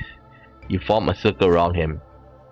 Philippe Alfaro, for crimes against the people, for tyranny, for the murder of innocents. We, the People's Court, hereby sentence you to true death. What say you, judges? The people gather around you throw their fists into the air. They shout as one. Death! The People's Court has spoken. You stab Philippe hard in the chest with the dagger. The blade hits the advisor between the ribs and sinks into the hip. A pathetic farce. Philippe collapses to the floor. Blood begins to pool under his body. The rebels step uneasily away from the growing puddle. Sophia stays where she is, her eyes fixed on the remains of advisor's corpse. A moment passed, then another. The dead body remains in place. Philippe has met his true death. You cannot believe your eyes. The People's Court, whatever it may be, wields the same authority as the prefecture. Your word has become law. Philippe has left this world forever. Sophia wipes the sweat from her brow with a deep breath. She straightens her shoulders. The yellow sparks in her eyes gleam brighter than you ever seen before. You've got our work cut out for us now, Scummo. Gather everyone, down to the last man. The new believers, Egmont's miners, the homeless, the farmers. Tell them all to get ready. Anyone who supports us needs to hit the streets and unleash their rage against the nobles and the empire. We'll use the ruckus they raise to deal with the rest of the secret chancellery agents. First thing first, we'll purge the last straw of Philippe's bootlickers. Retribution is inevitable. That's the law of the land. And now, it's time for all the nobles and Agnes to pay for their crimes and stand trial before the People's Court. What will you do with Philippe's body? Nail it to the chancery gate. We don't need to hide it anymore. With that, Sophia leaves the print shop with several of your men. The fringe of her dress, still soaked in blood, drips crimson trail on the flood behind her. Lover. More than anyone else in the world. Why did wealth drop? The last straw revolt. Freedom, so intoxicating, so easily sliding into lawlessness. The desire for freedom infiltrates minds and hearts like a poison, leading people to commit monstrous crime. Freedom is like fire. In untrained hands, it can burn everything down. The Chancery now bears the banner of the last straw, a hand clutching a lantern, its beam claiming the darkness. The body of Philippe is chained to the Chancery gate for all to see. There is a wooden wheel on his stiff neck, the mark of the secret Chancery. The mob is eager to pelt the advisor's corpse to stones. The gendarme seized Mayor Eggman in a few hours of the revolt. He was swiftly sentenced to true death for treason against the Empire and beheaded. His head was put on a stake in front of the lesser quorum to frighten the people into submission. But it did not work. The common people have seen Mayor Eggman as their protector for years. His death has only enriched them. Yep, pretty stupid.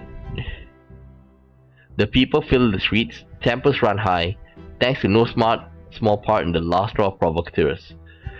A spark has followed on a dry tinder, and now the entire city has caught fire. Like, this is what happened to the old guard. Like, they think like, oh, we can just scare them off. But like they say, the hatred has been simmering for a long time, and they ignored it, and now they are paid the price. If they were just to give the commoners some power, like, this wouldn't happen.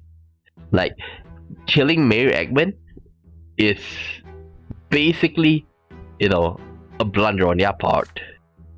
If Philippe did, the authorities are helpless against your uprising, just as planned. The Legion, the Noble Militia, the Prefecture Gendarmes, they can do nothing to stop the revolt. Your guns and gunpowder have crushed their every attempt to restore order. Sophia's little army has defeated the army's first attempt to resist your movement. And now, for a brief moment, the last straw holds sway over the entire city. Together with Sophia, you step out onto the Chancery's tall stairs in the evening sun. The square is crowded, teeming full of people. All of them shouted ecstatically. The time has come to pass judgment. Sophia raises an arm, her eyes are glowing brighter than ever before. The crowd falls silent. Listen everybody, the noble will never dare to oppress the commoners again. We've got weapons, we've got men. We are the last straw. The old world order is about to come to an end. They try to stop us on our way to freedom, they'll be punished by the people's court. One by one, your people drag Philippe's thugs before the crowd and make them kneel in the dust. You spot Moss among them, glancing around like a cornered piece. The mob scream in their faces. The people who see you are loyal lapdog to the secret chancery. They all serve the man who now hangs on the fence behind me.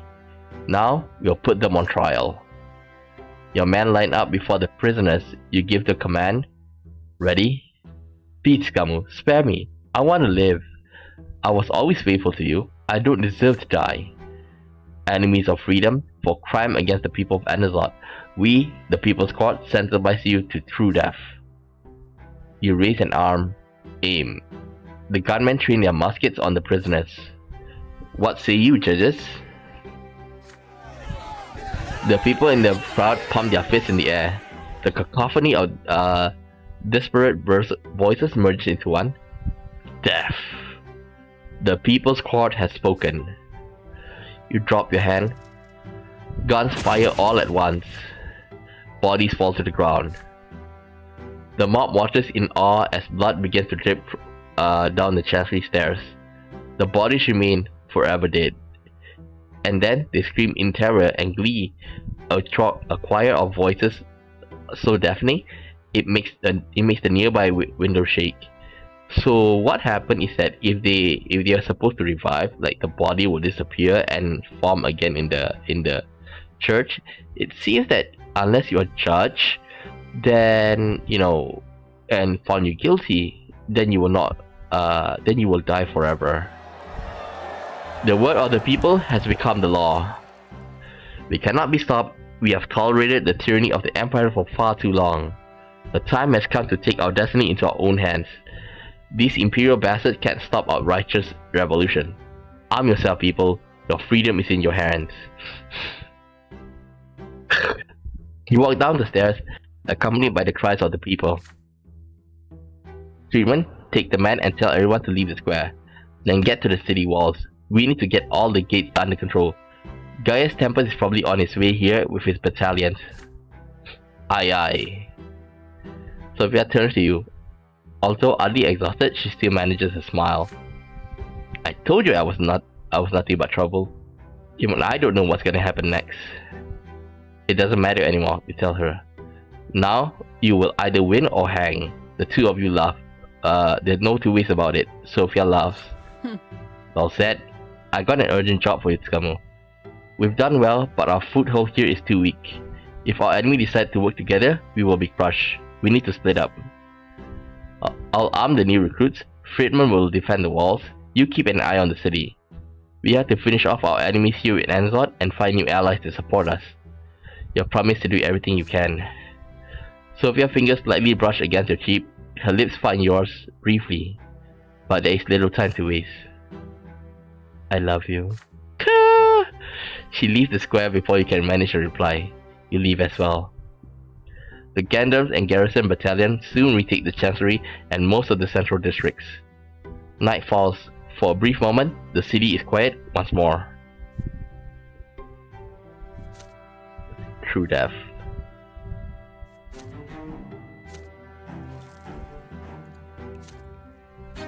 Okay, continue.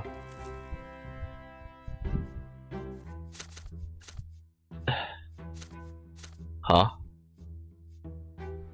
Uh-oh. Uh-oh. Uh-oh. I think I pressed too fast. Okay, let's go to main menu and enter first. Continue.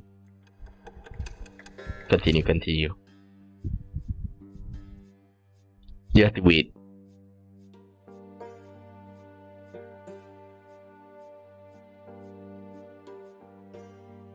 Okay. Continue.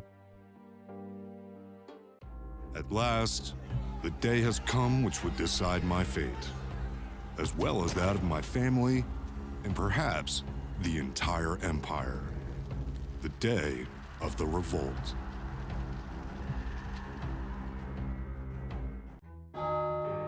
The revolt begins. Okay, this one is the same. Troops +2. I think this is because like we have the gunpowder.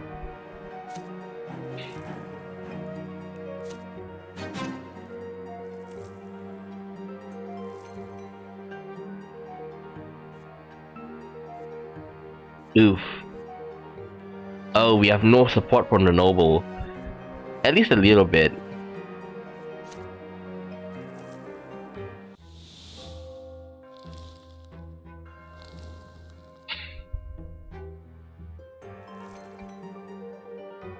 Okay.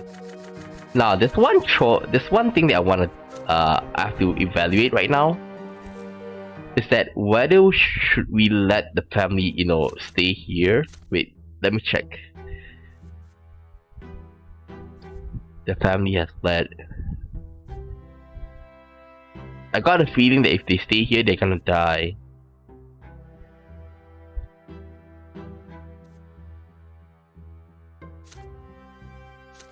Maybe I should make them stay, because like, we're gonna lose a support if we don't do if we let them leave.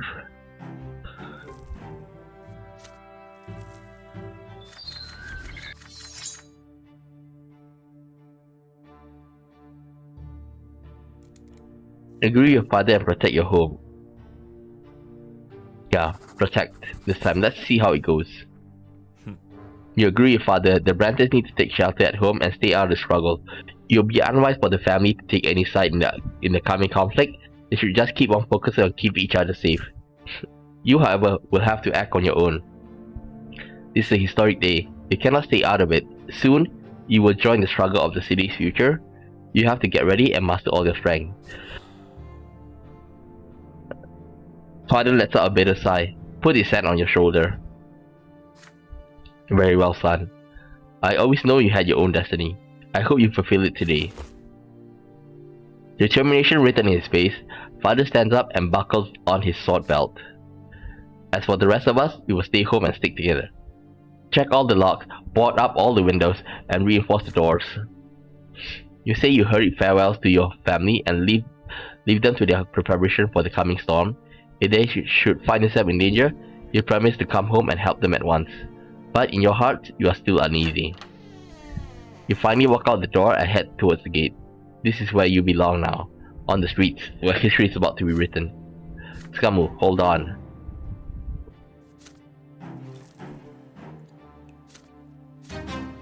Okay, this one here, we're not gonna answer him.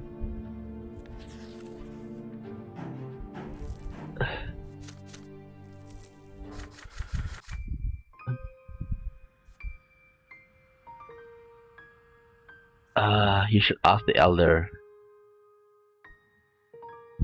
Like, I don't have his ammunition, so like I can't do much. Walk away. Like he was in despair. A nearby gunshot startles you, bringing you back to reality. You shake off your reverie and focus on the task at hand. There is no time to waste. You tell your brother that you have no time for theological debates. You have to go. Nathan's mouth begins to tremble, his shoulders slump. He barely manages to stay calm and composed. You're right, Skamu. I'm sorry for bothering you. I just thought you might not get another chance. Well, off you go. Nathan's slow, bewildered eyes follows you to the gate. He hangs his head, still clutching at his old prayer book. Still, his hunched figure looking even smaller now. You leave him to his own devices, face to face with sprawling, livid, mad, mysterious world around him. Well, at least he's not in despair. The crimson sun slowly rises above the horizon. You make your way through the city in chaos, carefully observing what is happening on the streets. The rebellion is flaring up after a night of calm. Once again, the commoners are taking it to the squares in droves. The grim resolve in the rebellion eyes speak volume. They are determined to seize their freedom or die trying. There are others, however, who are huddling inside their homes, locking their doors and praying to survive the revolt unscathed. With every passing minute, you see more and more people carrying banners. They bear a hand clutching a lantern, the mark of the last straw.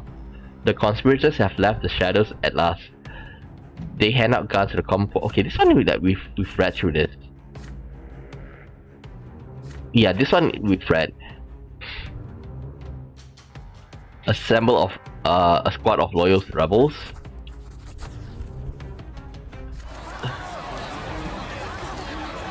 I have an army.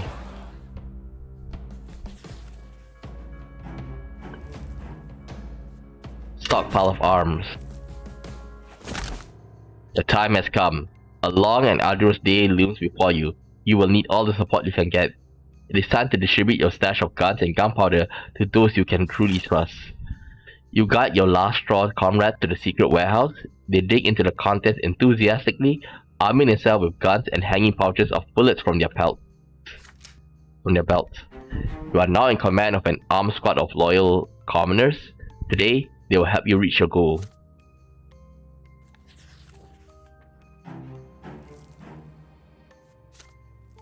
Ordered piece. Okay, this one is probably with Darius on. Okay, this is what I wanted to do. Stop Sophia. Okay, we gotta stop her and make her, rethink her choices.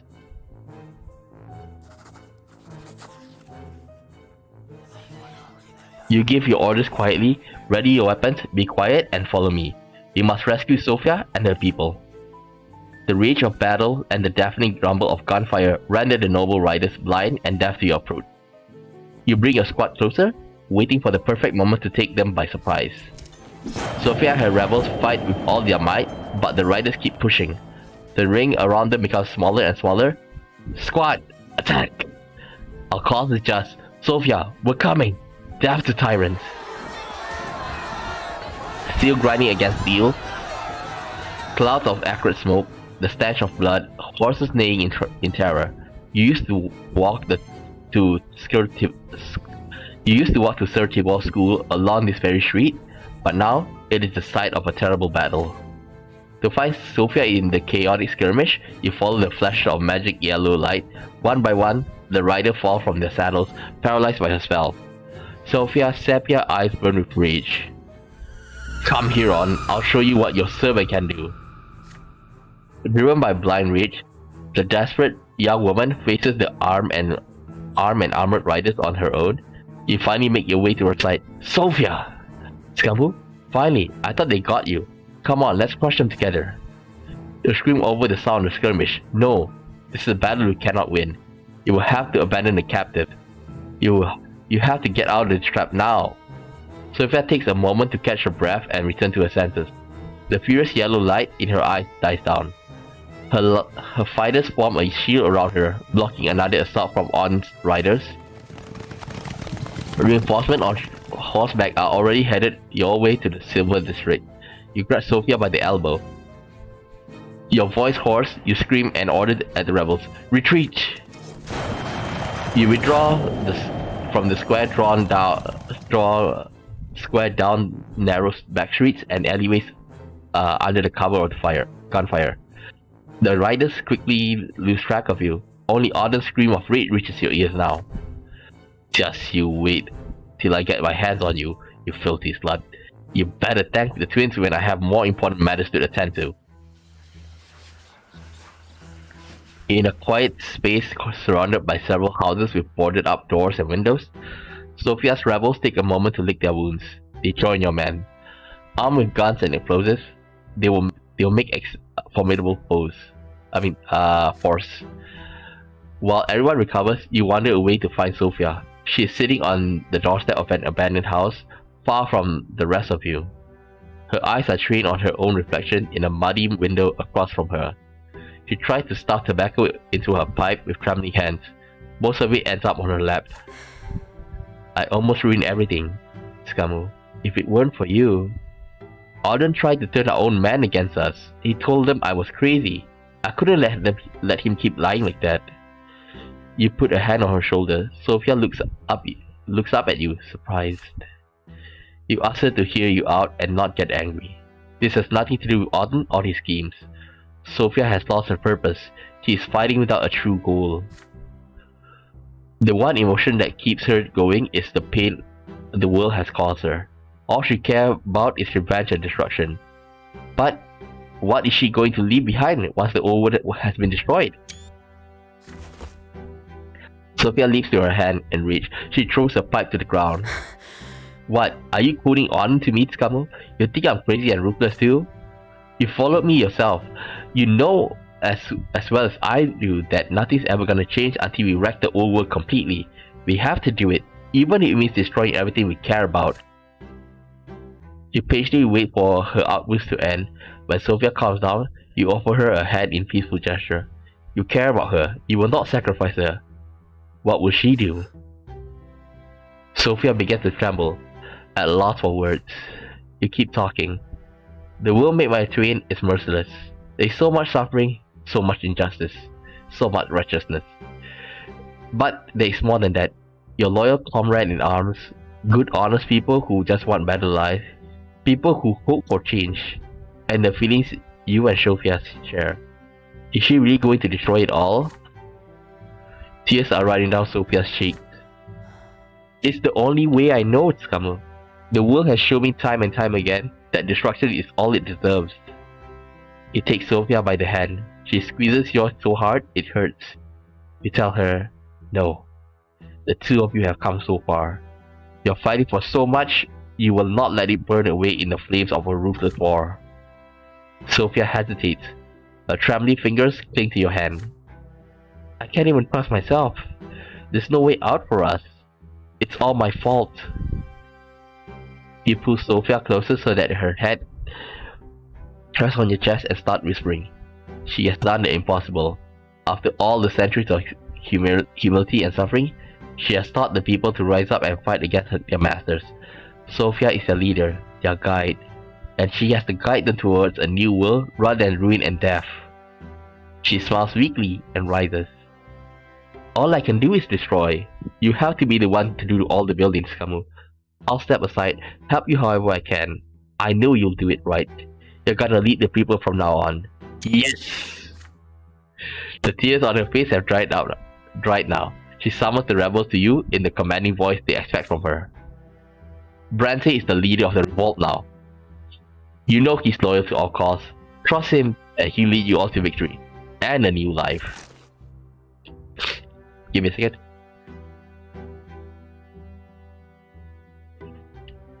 A lot of mucus and phlegm building up. Her hand comes to a rest on your shoulder. You raise a fist skyward. The last straw rebels lift their musket and shout your name. They will follow you to the end. Sophia pulls you aside. That's enough talk for now. We've still got plenty of enemies in the city. I hear On and his militia have just moved to the prefecture. They want to execute Elborn and his judges for treason. There's a lot of people by the prefecture. We need them on our side. Who knows, maybe even Elborn will join us. You should head there. I'll start getting people in the Empire Square. We gotta unite every single rebel in the city if we want to fend off the Legion. Before you leave, Sophia squeezes your hand once more. Finally, Sophia sees reason. You better come back to me alive, Scamo. The people need you, and so do I.